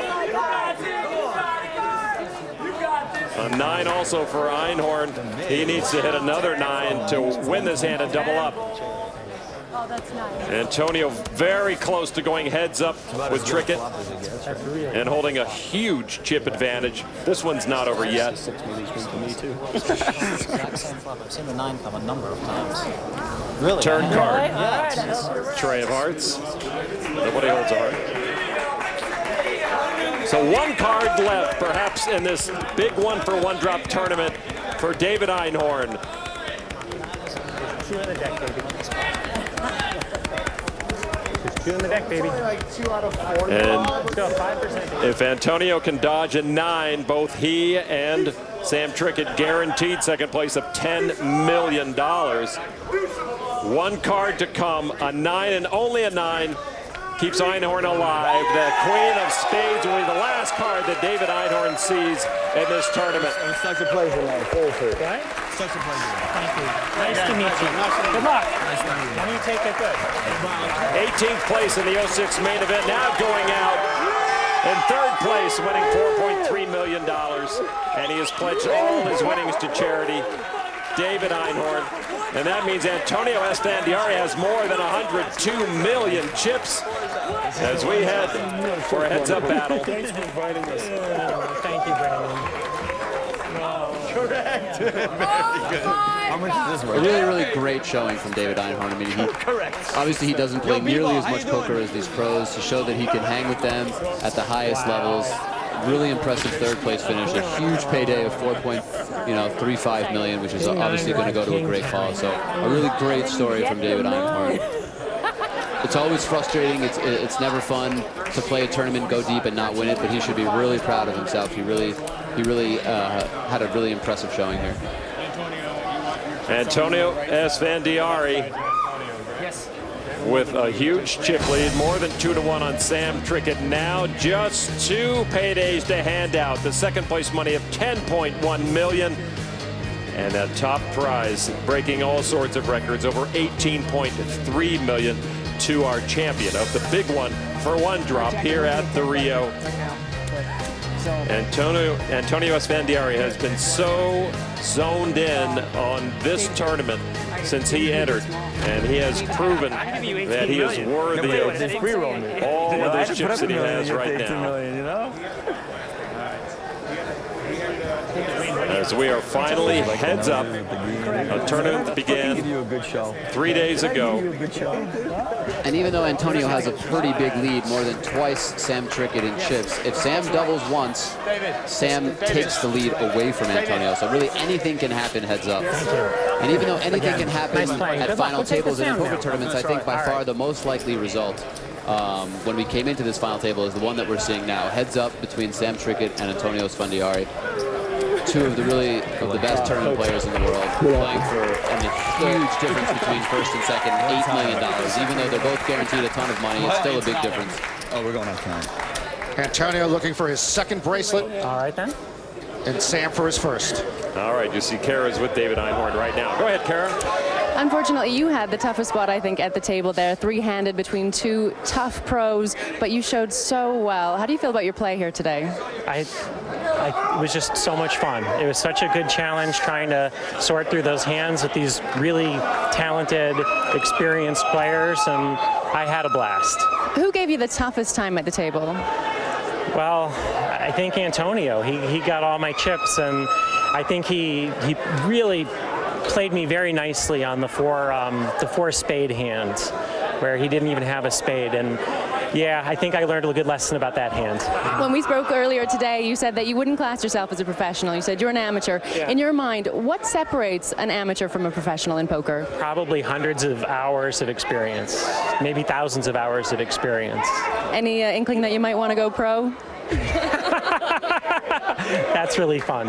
That's silly. That's a bit of a silly question, but congratulations on a wonderful third place finish against two very tough pros, and I'm sure we'll be seeing you again. Thank you. Thanks so much. All right, guys. A real gentleman, a hero to many, and could be a poker threat if he ever really does want to take this game up full time. We're heads up, Sam Trickett, Antonio Esfandiari, the biggest moment of this tournament still to come. This is the big one for One Drop.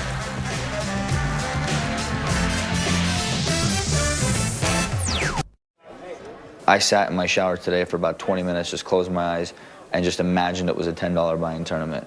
I want to play my best poker. It's tournament poker, and anything can happen. The variance is super high, and I just want to go out there, guns flaring, and see what happens.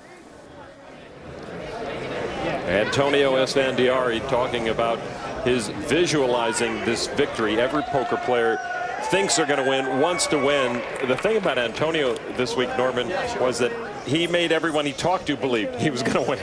And we heard him at the interview at the beginning with Kara. It's not if he's going to win, it's when he's going to win and what he's going to do with the money and what he's doing with his life. He has visualized it, he's imagined it, and now he's on the doorstep of it. How critical is that, Olivier, to the whole process of winning? Yeah, I mean, just in its relationship to genuine self-confidence. I think when you can genuinely believe that you're going to be successful, whether it's in poker or anything else, you really give yourself a better chance. I mean, optimism is shown to really improve people's chances at success, and Antonio epitomizes that type of positive thinking and confidence to back it up. And what that confidence does, as you well know, both of you, is that it allows you to make certain plays that maybe you wouldn't if you were afraid to do. And oftentimes a bet or a raise will take down a pot because your opponent doesn't have anything, and it's that whole process that just starts building on itself. Is that a good characterization? Sure, and Sam Trickett right now also has got to be feeling equally as confident, Lon. He's played tremendously at this final table. Early on, he didn't have cards, then he got some cards, and then he got lucky. He knocked out Brian Rast when he had quad threes on the river. He knocked out Phil Helmuth when he made the straight on the river. So he's been lucky, he's been good, and we know he's as good of a player as Antonio. Absolutely. This could be really a very entertaining heads-up battle. Two players who know the game very well. They know each other. They know what each other is capable of.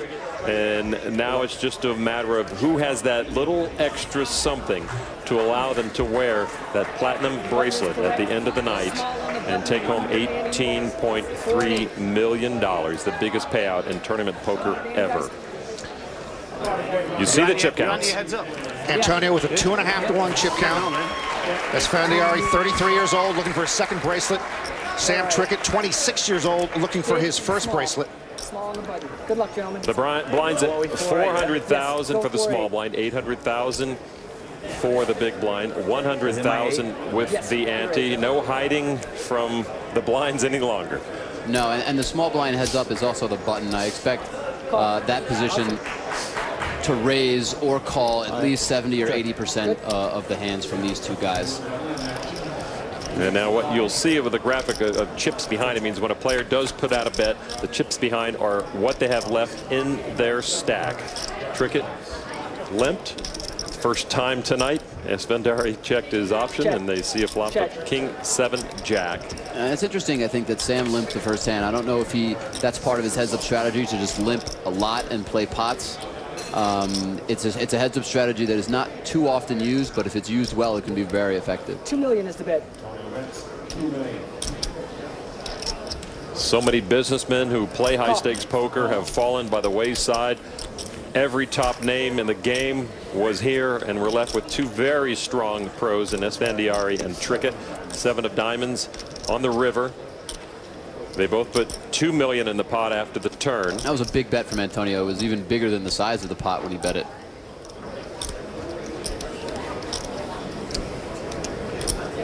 Heads-up poker, a very different animal. Does it favor one or another, or because Trickett lives overseas, he can play heads-up online more? If he does, I'm not sure. Have you met him online at all? I know you play. Yeah, I don't think Sam plays a lot of heads-up tournaments online. I know that Antonio has some experience. I really couldn't tell without knowing more about their experience who would have an edge. But they're both very good aggressive players, and I think they both have a good understanding of how to play. That lends itself well to heads-up. Absolutely. So a big bet from Esfandiari, 4.2 million.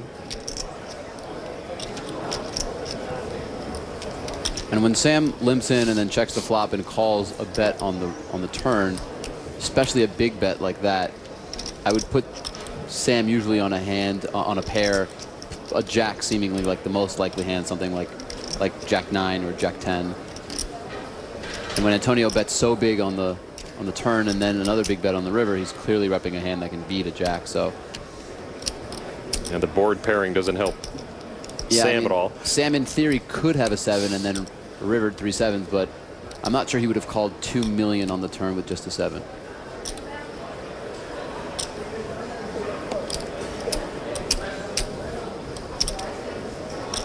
Wow, there's a raise. And now he is representing a 7 here with this raise for sure. Call. And a call. Yeah, he does have a 7.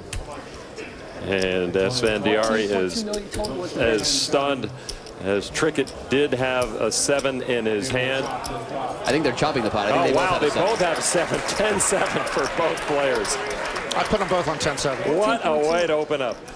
Yeah, I think it was clear that Sam had either a jack or a 7. I wasn't sure he would call 2 million on the turn with just a 7. That's just evil. It's an interesting bet from Antonio too, with just a 7 there to bet 2 million.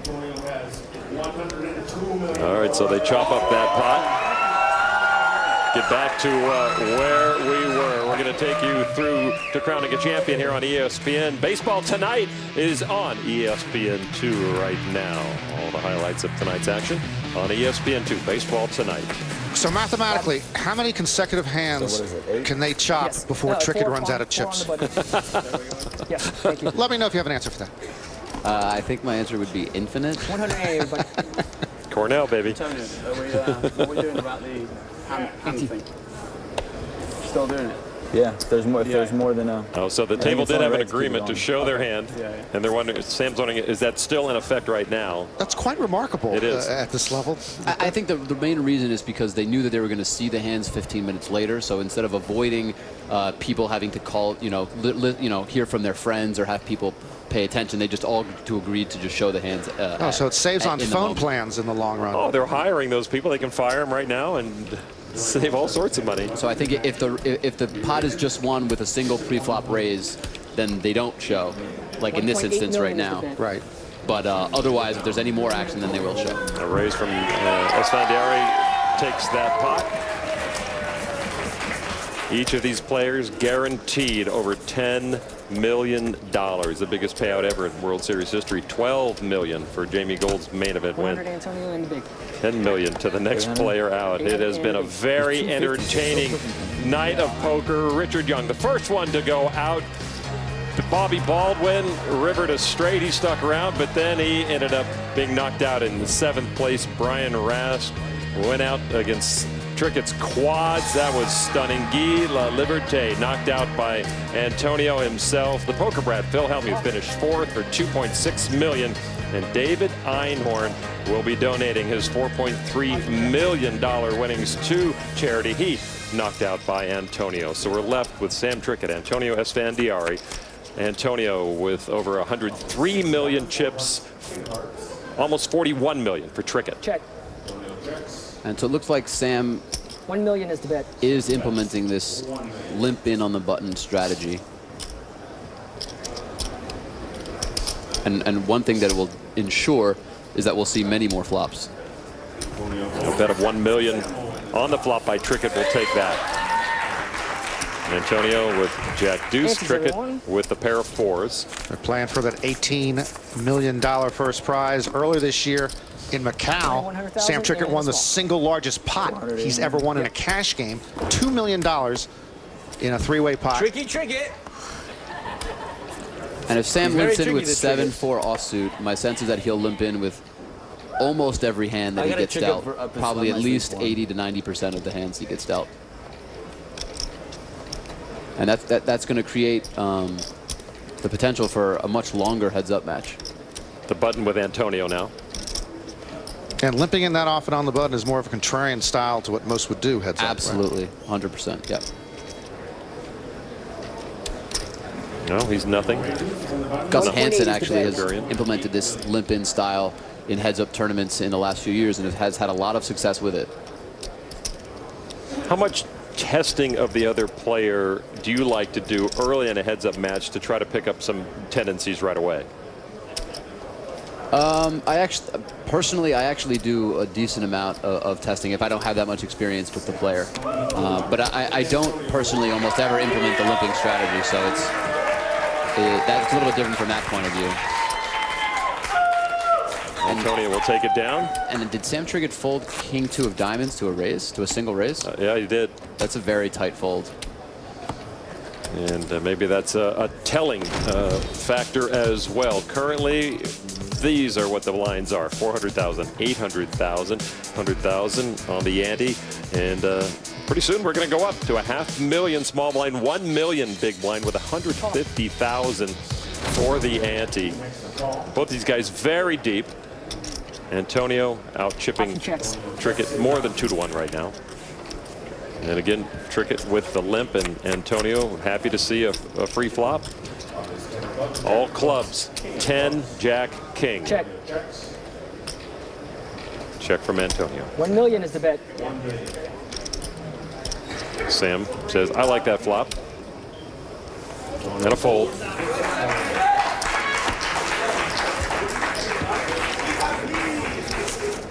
Sam Trigget. Did Sam show his hand?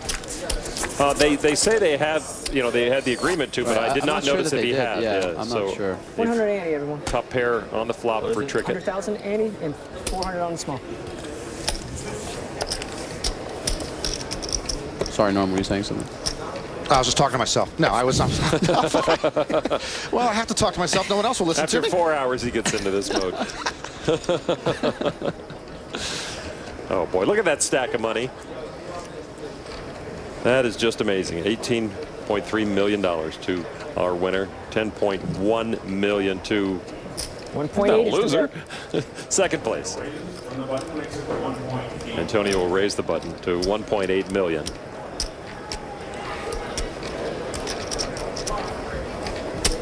And since Trigget limped in, folded King 2 of diamonds last hand, my sense is that his big blind strategy heads up will be to call with a relatively narrow range and then to 3-bet a pretty high percentage. He'll probably 3-bet like maybe 25–30% of his hands, which is really a lot. That's the only way I can see him trying to theoretically make up for folding such strong hands like King 2 of diamonds. He needs his wins to overtake his losses when he's giving it up. Exactly right. Which is exactly what he does here. Raise to 4.7. And that's a re-raise from Trigget. And for you folks not familiar with Olivier Biscay, heads-up poker is his specialty. So listen to what the man says. He has great insight into this game as it stands right now, mano a mano.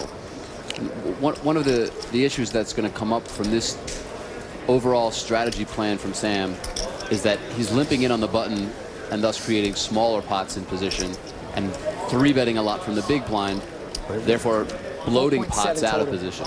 Now, if you can play that style well, obviously it could be very effective, but there is a danger to playing much bigger pots out of position than you're playing in position. Antonio asking for a count. Wants to see Sam go through the motions. Sam also has the type of, he has the stack where Antonio can 4-bet. He can call too, but he can really effectively 4-bet because Sam is the 4-bet right here with Sam's stack essentially puts Sam to a decision for his chips. If Antonio makes it, let's say, 10 million, Sam will have to basically decide whether he's willing to commit his chips or not. And I think if Antonio can recognize quickly that Sam is 3-betting with a lot of hands, like I've done, then a 4-bet is going to be a very effective and instant way to counter that strategy. 10 million. Antonio raises the action to a little more than the minimum. And given all of these dynamics, you know, if Sam has a strong hand here, then it doesn't matter. He's just going to get all in. He's not going to try to read Antonio and figure it out. If he has a, you know, his 3-betting range is going to be a bunch of really strong hands and then some junk. But if he's doing it a lot, it's going to be a decent amount of junk. So he doesn't have much of a decision if he has a very strong hand. But if he thinks Antonio is bluffing here, he might be willing to commit his chips, and he does. There it is, with a all weak in. hand. Antonio probably can't call. Antonio did fold. And Trickett showed ace queen, 10-4 for Antonio. 10-4. 10-4. Or 10-5 or 10-4, I don't know. Something like that. No, I think all poker tournaments should be played this way. I mean, I got a 1 in 100 shot to win to begin with. This would be like a 1 in 80 shot if I know everybody else's cards after they bet on me. And I don't mind Antonio's play there. I think Trickett probably would have 3-bet with a number of hands. He just happened to have ace queen there. But Antonio clearly putting him to the test. 51.6 million for Trickett, 92.3 for Antonio. The greens are just used for tipping the cocktail waitress right now. We're 25,000, 100,000 the lavender, the almonds $250,000. The 500,000 red chip, oversized chip, may come into play before the night's over. Yeah, at my World Series of Poker final table, Lon, we never got to the red chip. Oh, really? Yeah. What a shame. Olivia, how about... Oh, you haven't made a World Series final table, have you? Never. What a shame. So I guess we'll be shifting the commentary analysis now You guys over... can trade seats right now. Okay? I'm not really that funny, so I might not have a lot of... It did not take long for that to come out, did it? No harm in trying. No harm in trying. Bad read. Antonio with the button. And it looks like so far Antonio's strategy on the button is not even to raise 80% of his hands, but to raise 90 or even maybe every single one of his hands, which is a very high variance strategy, especially against a tough player like Sam. It can be dangerous. I probably wouldn't implement that type of strategy. I would probably fold hands like 10-4 and 9-3 and those absolute junk hands. $1.8 million from each player. They watch 6, 10, 9. Check. Hit the board. This is the type of board that's much more likely to hit Sam's calling range, and I'm not surprised that Antonio checks back here. They both check. Another 10 of diamonds. I feel like Sam will bet almost all of his hands when Antonio checks this flop. Antonio would check back maybe with a 9 or some other pair like 2 7s or 6-8 or something like that. But Antonio's also going to check a lot of air balls, and Sam's going to pick up this pot a lot with this bet. Trickett comes out with another small bet, as we saw him doing earlier, $1.5 million, and that's going to work. Antonio folds. What did you have? Oh, I keep showing my King 5. King 5. You had 6-5, right? 6-5 against King 5. Trickett takes the pot with the muscle. Ante, please, gentlemen. Quality if you're just lying to me the whole time. No, I swear. Obviously not. But Yeah, we talk about it. I don't want to hammer it too hard, but the skill involved. If poker was about cards only, Antonio wins the pot. Trickett knew when to raise. And Antonio knew when to check back. I mean, Sam did hit that flop, and Antonio wisely checked back and saved himself a bet. You see Antonio there? Yeah. He's barefoot. Okay. Standard. I don't think I've ever seen Antonio sitting at a poker table with shoes on. He has been sitting on the desk doing commentary barefoot. This is $1 million buy-in. You obviously can afford nice shoes. And $1 million should guarantee you that the player next to you is wearing shoes. That's all. 4 deuce king after a limp pot again from Trickett. $1 million is the bet. Sam follows up with $1 million after Antonio checked. This isn't spring break in Daytona Beach. I mean, you know. This is hotter. You know. And whatever happened to no shirts, no shirts, no shirt, no shoes, no service? How about no shoes, no flops? Trickett with top pair. And the flush $1 million. draw. Takes that pot.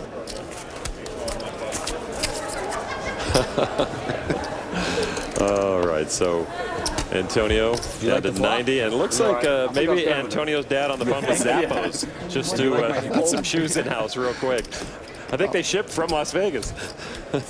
Nah, if he's barefoot, I'm really worried. All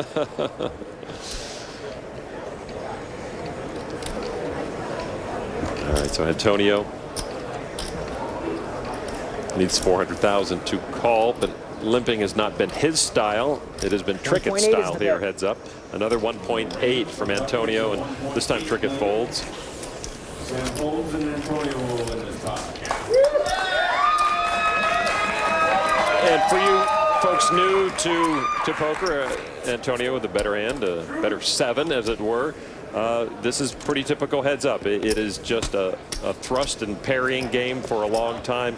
You have big hands clash. You'll have people guessing what the other hand is. There's a lot of bluffing. There's a lot of posturing involved. Yeah, I mean, very interesting game. It is very interesting, especially with 2 players of this caliber. I have to say, though, that the fact that they're showing basically every hand that they play is really changes the game and makes it relatively unique.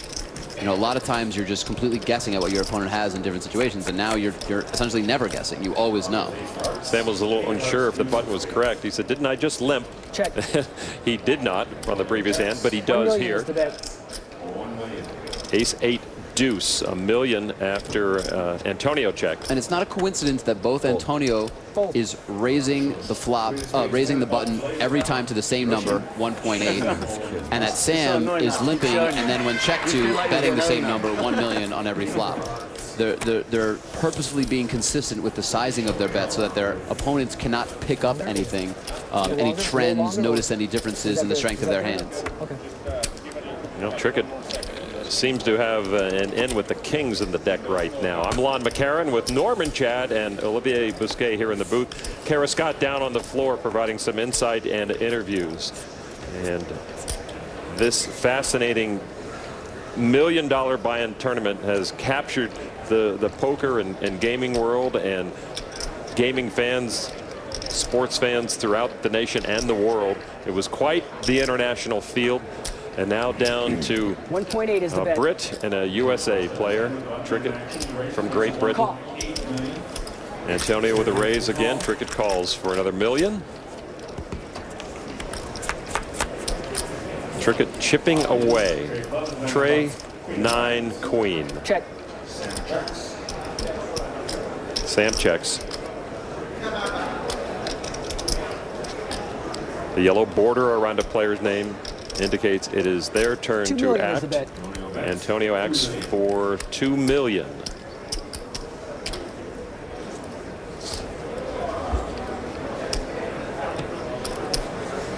Call. And we'll see a turn. And we can see how, because Antonio's raising pre-flop, how the pots on Antonio's button become much bigger very quickly. Already almost 8 million in this pot. 5 of spades.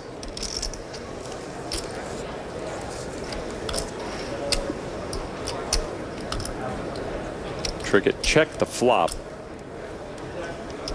It looks like he will not do so here after that 5 comes.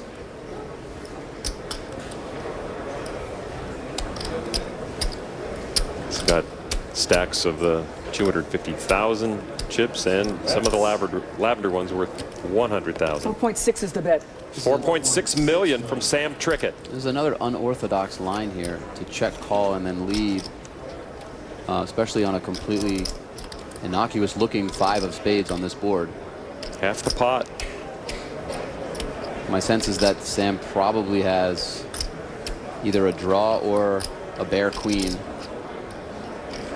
I'm not sure if this 5 is likely to help him, but he probably is looking to both get some value out of his hand and then protect it against Antonio checking back and potentially hitting a card to beat Sam, an ace or king, something like that. Do the tells, as it were, or the actions of an opponent, have you found that they tend to be consistent if you've been playing with them at a final table or for a long time, and then if you're heads up with them, do they tend to change heads up, or can you count on your earlier reads to be true here? Yeah, I think it depends what you mean by reads. If it's something physical that you can sense, my guess is that they would stay consistent.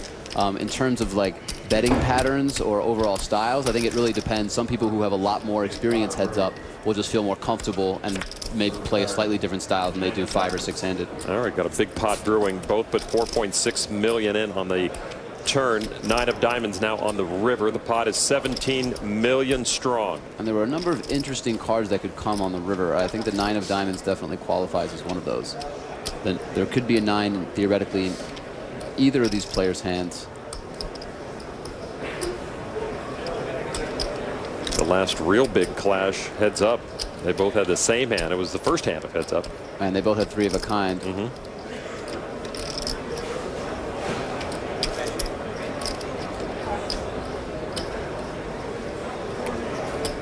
Well, Trickett checked the flop, bet big on the turn, and each has called the other's bet, which got us to this point with 17 million in the middle. One type of hand that Sam could have had would be a hand like 7-8 of clubs or 7-6 of clubs, a hand that had just a flush draw on the flop, turned a straight draw, and didn't want to be out of position playing passively, so tried to take the betting initiative. Check. And now has given up because he doesn't think that he can credibly represent anything. A check from Sam Trickett. I think if Antonio had a queen, like queen 10 here, I don't think it makes a lot of sense to bet. I just don't think there's a ton of value that you can get from Sam. If you have a 9, or let's say a hand like, you know, king 10 or jack 10, you might want to bluff those hands. You might want to bet those hands, a 9 for value, and then obviously the other hands to try to bluff. I'm not sure I would even bet king high here, though, because I'm not sure Sam is going to fold too many worse hands. A little of this. 7.5 is the bet. A lot of that. 7.5 million. Instantly calls. Wow. Sam does. Is there a 9? 3 9s for Antonio. Queen 10 for Trickett. Antonio Esfandiari with a huge river card again. Boy, and Antonio did that to his buddy Brian Rast. Remember when Brian had the aces and the pocket 9s? He made a third 9 on the river. I'm not sure that I really liked Sam's instant call there with queen 10. I mean, I think I understand why he calls, because Antonio could easily have a... well, you said he could have missed a draw. He could have been bluffing one of the draws. I think, yeah, that is possible, but I just think, like, I don't know. I think if Sam had a queen, he was probably going to call, so I wouldn't have loved the bluff by Antonio. It's just, if I were Sam, I probably would have at least thought about it for a longer time. You see the cash right there behind the dealer. A lot of it yet to be handed out. 10.1 million for the runner-up. $18.3 million for our first place finisher tonight. It will be either Antonio Esfandiari or Sam Trickett. And everyone who can cram into this poker arena is here. They're watching on big screens. People in tournaments nearby are craning their necks to see what is happening front and center. And it is the biggest poker tournament ever, with a $1 million buy-in down to our final 2 players. I defended queen 10. So what is that? What is that? I looked at my hand, I promise. Again, confused on where the button should be. Yeah, Sam is right. Sam is the button. I have a nice hand, like deuce. You know, I looked at my hand, but I didn't look. So that is a dead hand. I just want to, you know. The button's in the wrong spot. Yeah, and Sam was 100% correct. He should be the button. That was a dead hand, correct? Did they correct it? I thought they had. Sam insisted that it was his button, and he was right. Okay. So that hand didn't count, and they're just going to redeal, and it'll be Sam's button. Well, we just looked at the paydays, and we talked earlier about Sam having 3 7-figure scores in 2011. Now he is guaranteed his first 8-figure score. 10 million per second. How many 8-figure scores have there been in poker tournament history? Maybe Jamie 2? Gold. And then I think Eastgate was second, right, with 8 point something. So I think this maybe would be just one. Yeah, this would be the 2 second and 3. and third. Second and third. So 48 players bringing $1 million each to the table.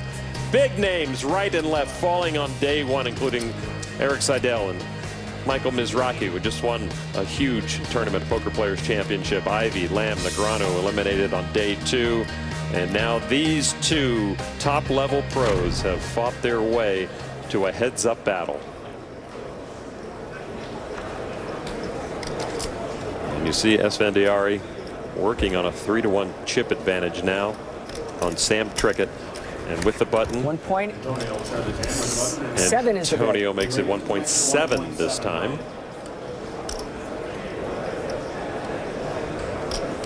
Interesting, the difference in the two styles, wherever the button is. The limping versus the raising. Antonio's usually been making it 1.8. I'm not sure if there's a conscious reason that he made it 1.7 this hand. A call from Sam. My guess is that it's a little bit random. Couple of 5s and a jack, 2 diamonds. Is that check? Check. Sam checks over to Esfandiari. And you're handing him the keys again when you do that. Okay. What was that? 2,025,000 is the bet. Oh, he grabbed a green chip. 2,025,000. Cards again to the whole cam, please.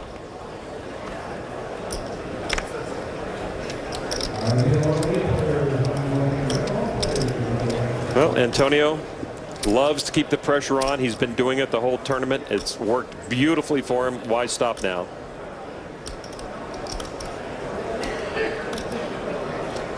Working on becoming a 2-time World Series of Poker bracelet winner. Race to 6 million. Trickett, if he has anything to say about it. Oh, 5.4. 5.4. He'll do all he can to stop Antonio as he raises to 5.4 million.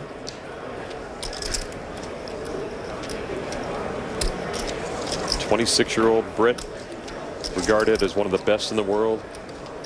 Antonio, one of the more popular ones, and maybe that has obscured the skill that he has brought to the game somewhat.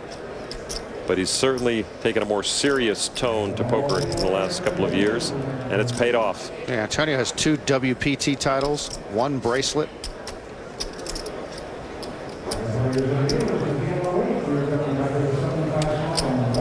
He needs over 3 million chips to make this call. It doesn't look like he's calling. Re-raise to 10 million. You heard him. We've seen this before. And this is again another spot that Sam has to decide whether he's going to put his tournament life on the line or not. And obviously, if Sam has a 5, it's an easy decision. If Sam has a hand like Queen Jack, this is not obvious what to do. And if Sam has a flush draw, it's also not very clear what to do. Which means it's a very strong play from Antonio, since there's so few hands that Sam has clear decisions with. And so Antonio could be bluffing here, but I would put the likelihood at actually very small, just given the dynamic between the two. And I think Antonio's probably going to call if Sam goes all in here. Antonio could have a strong jack or a 5, or even a hand like, you know, ace-10 of diamonds.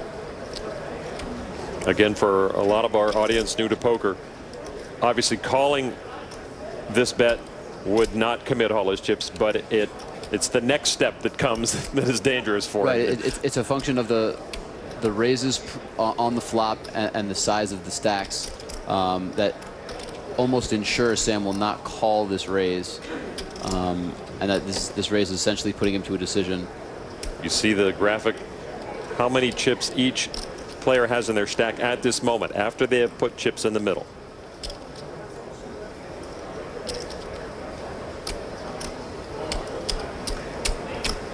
What will give Sam Trickett his best opportunity to overcome Antonio? And that indicates he's getting busy. That he's not folding. Right. And looks like he is going to raise again, maybe put another small raise in here. You can't keep those chips, Sam. We raised 15 million. 5 million more to Antonio. And it's another essentially min raise here. Right. Now, Sam has committed so many chips here that I'm not sure if he would do that on this board, willing to fold when he thinks it's possible Antonio could just have a flush draw and go all in. So this looks very, very strong from Sam. But again, these guys are capable of almost anything. All in. All in. You heard all And he in does have from to call. Antonio. And a call. Probably flush draw against a 5. 7-5 for Antonio. Queen 6 of diamonds for Trickett. This hand's not over, but Antonio Esfandiari with the 3-5s. Trickett with the diamond draw. For all of $18.3 million in prize money. Sam Trickett at risk of being knocked out and giving Esfandiari the title. Antonio, a 3-1 favorite here to take down the $18 million. Sam needs just one diamond with 2 cards to come. If it's a clean board, Antonio is our champion. Here's the turn card. Tray of hearts and 1 card to come. Antonio Esfandiari is just 1 card from winning the biggest prize ever in tournament poker. Sam Trickett needs help immediately. Trickett has to have a diamond, or the big one goes to Antonio. Antonio's father and everyone else on their feet here at the Rio. The biggest river card in poker is a heart! Antonio Esfandiari, the magician, pulls the biggest rabbit ever out of his hat. The barefoot magician with $18 million plus to take home. He believed in himself. He made other people believe in himself. You're the greatest! You're the greatest! Come on! You did it! The big one for $1.3 million richer. The magician, Antonio Esfandiari. Ever, bro! He did it, bro!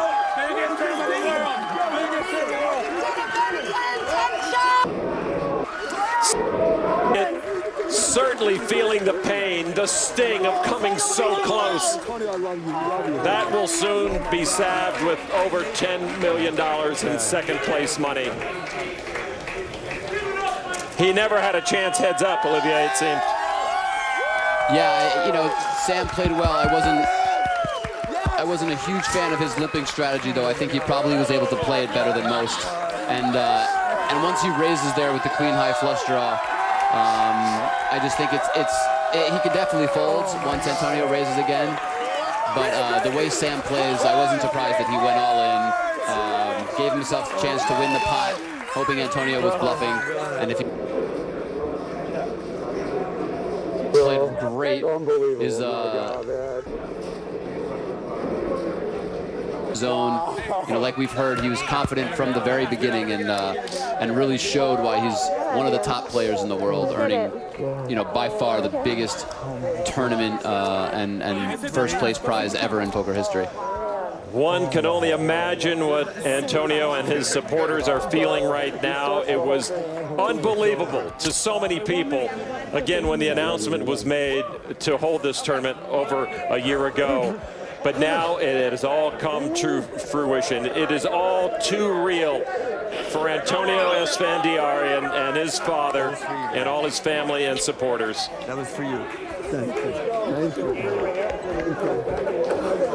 It was an amazing tournament. Everyone who entered this tournament came away with such a terrific feeling about what they had been through, what they had been a part of.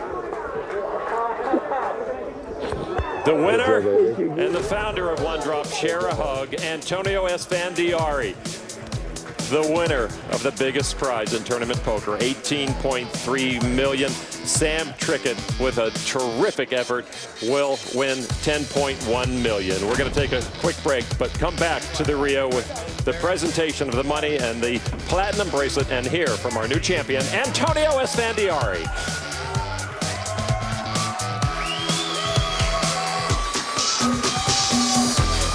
Welcome back to the Rio in Las Vegas. The whole room is still abuzz after Antonio Esfandiari has defeated Sam Trickett for the platinum bracelet and the top prize of $18.3 million. Let's go down on the floor. Kara Scott is with our final two poker players.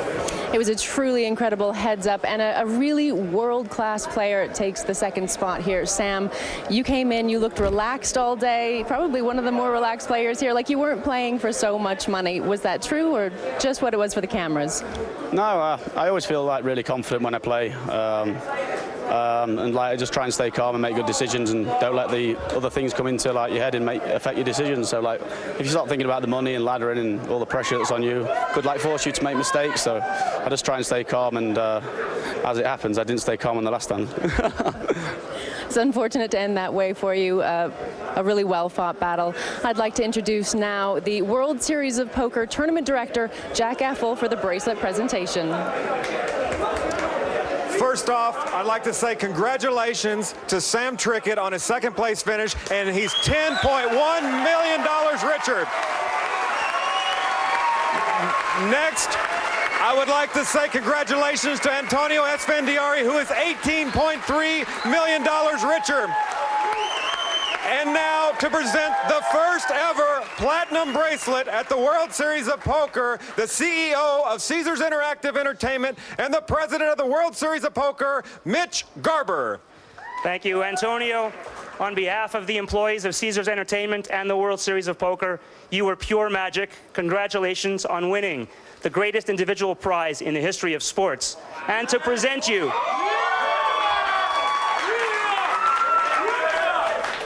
with this most special piece of jewelry, our friend and the founder of One Drop and the Cirque du Soleil, Guy Laliberte. Antonio, this is a great day. For the 48 players that contribute to your purse, I want to say thank you. Personally, you're a friend of mine. We had a lot of fun around this table. I just want to give you this bracelet made by one of my good friends, Richard Mills. It's one of a kind, fantastic. This is yours, baby. Open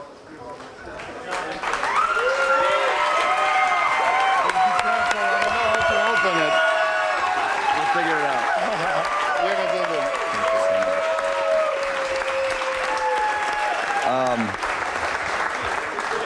It's not often I'm at a loss for words, but right now I'm at a loss for words. I just want to say a special thanks to Guy for putting this tournament on. If it wasn't for you, I wouldn't be here, and your charity wouldn't have almost $5 million more. So you're doing a great thing. Thank you so much for putting this on. Thank you, Caesars. Jack, you run a great tournament.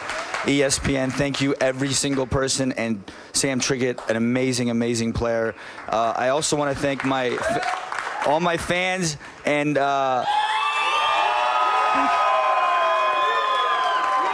And real quick, Dad, can you come over here? Because this bracelet is for you. Come here. Come here, Dad. Come on, bro.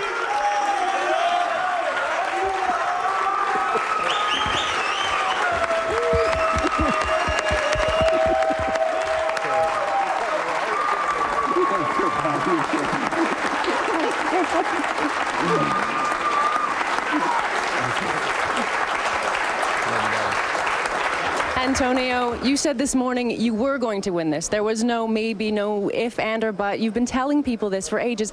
How did you know? It's called clear intention, and I had it. I just knew I was going to win.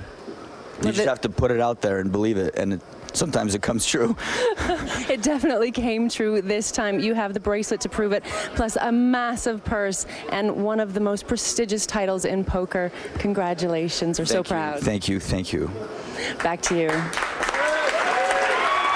Congratulations, Antonio Esfandiari, and everybody associated with this big one for One Drop. What a day and night in the poker world. The first event of its kind ends with one player over $18 million richer. If you love poker, July 3rd is a day you won't soon forget, and certainly nor will our champion, the magician, Antonio Esfandiari. What a night. For Norman Chad, Olivia Biscay, and Kara Scott, I'm Lon McCarran saying so long from Las Vegas. Have a happy and safe 4th of July. Sports Center is next. This has been a presentation of ESPN, the worldwide leader in sports.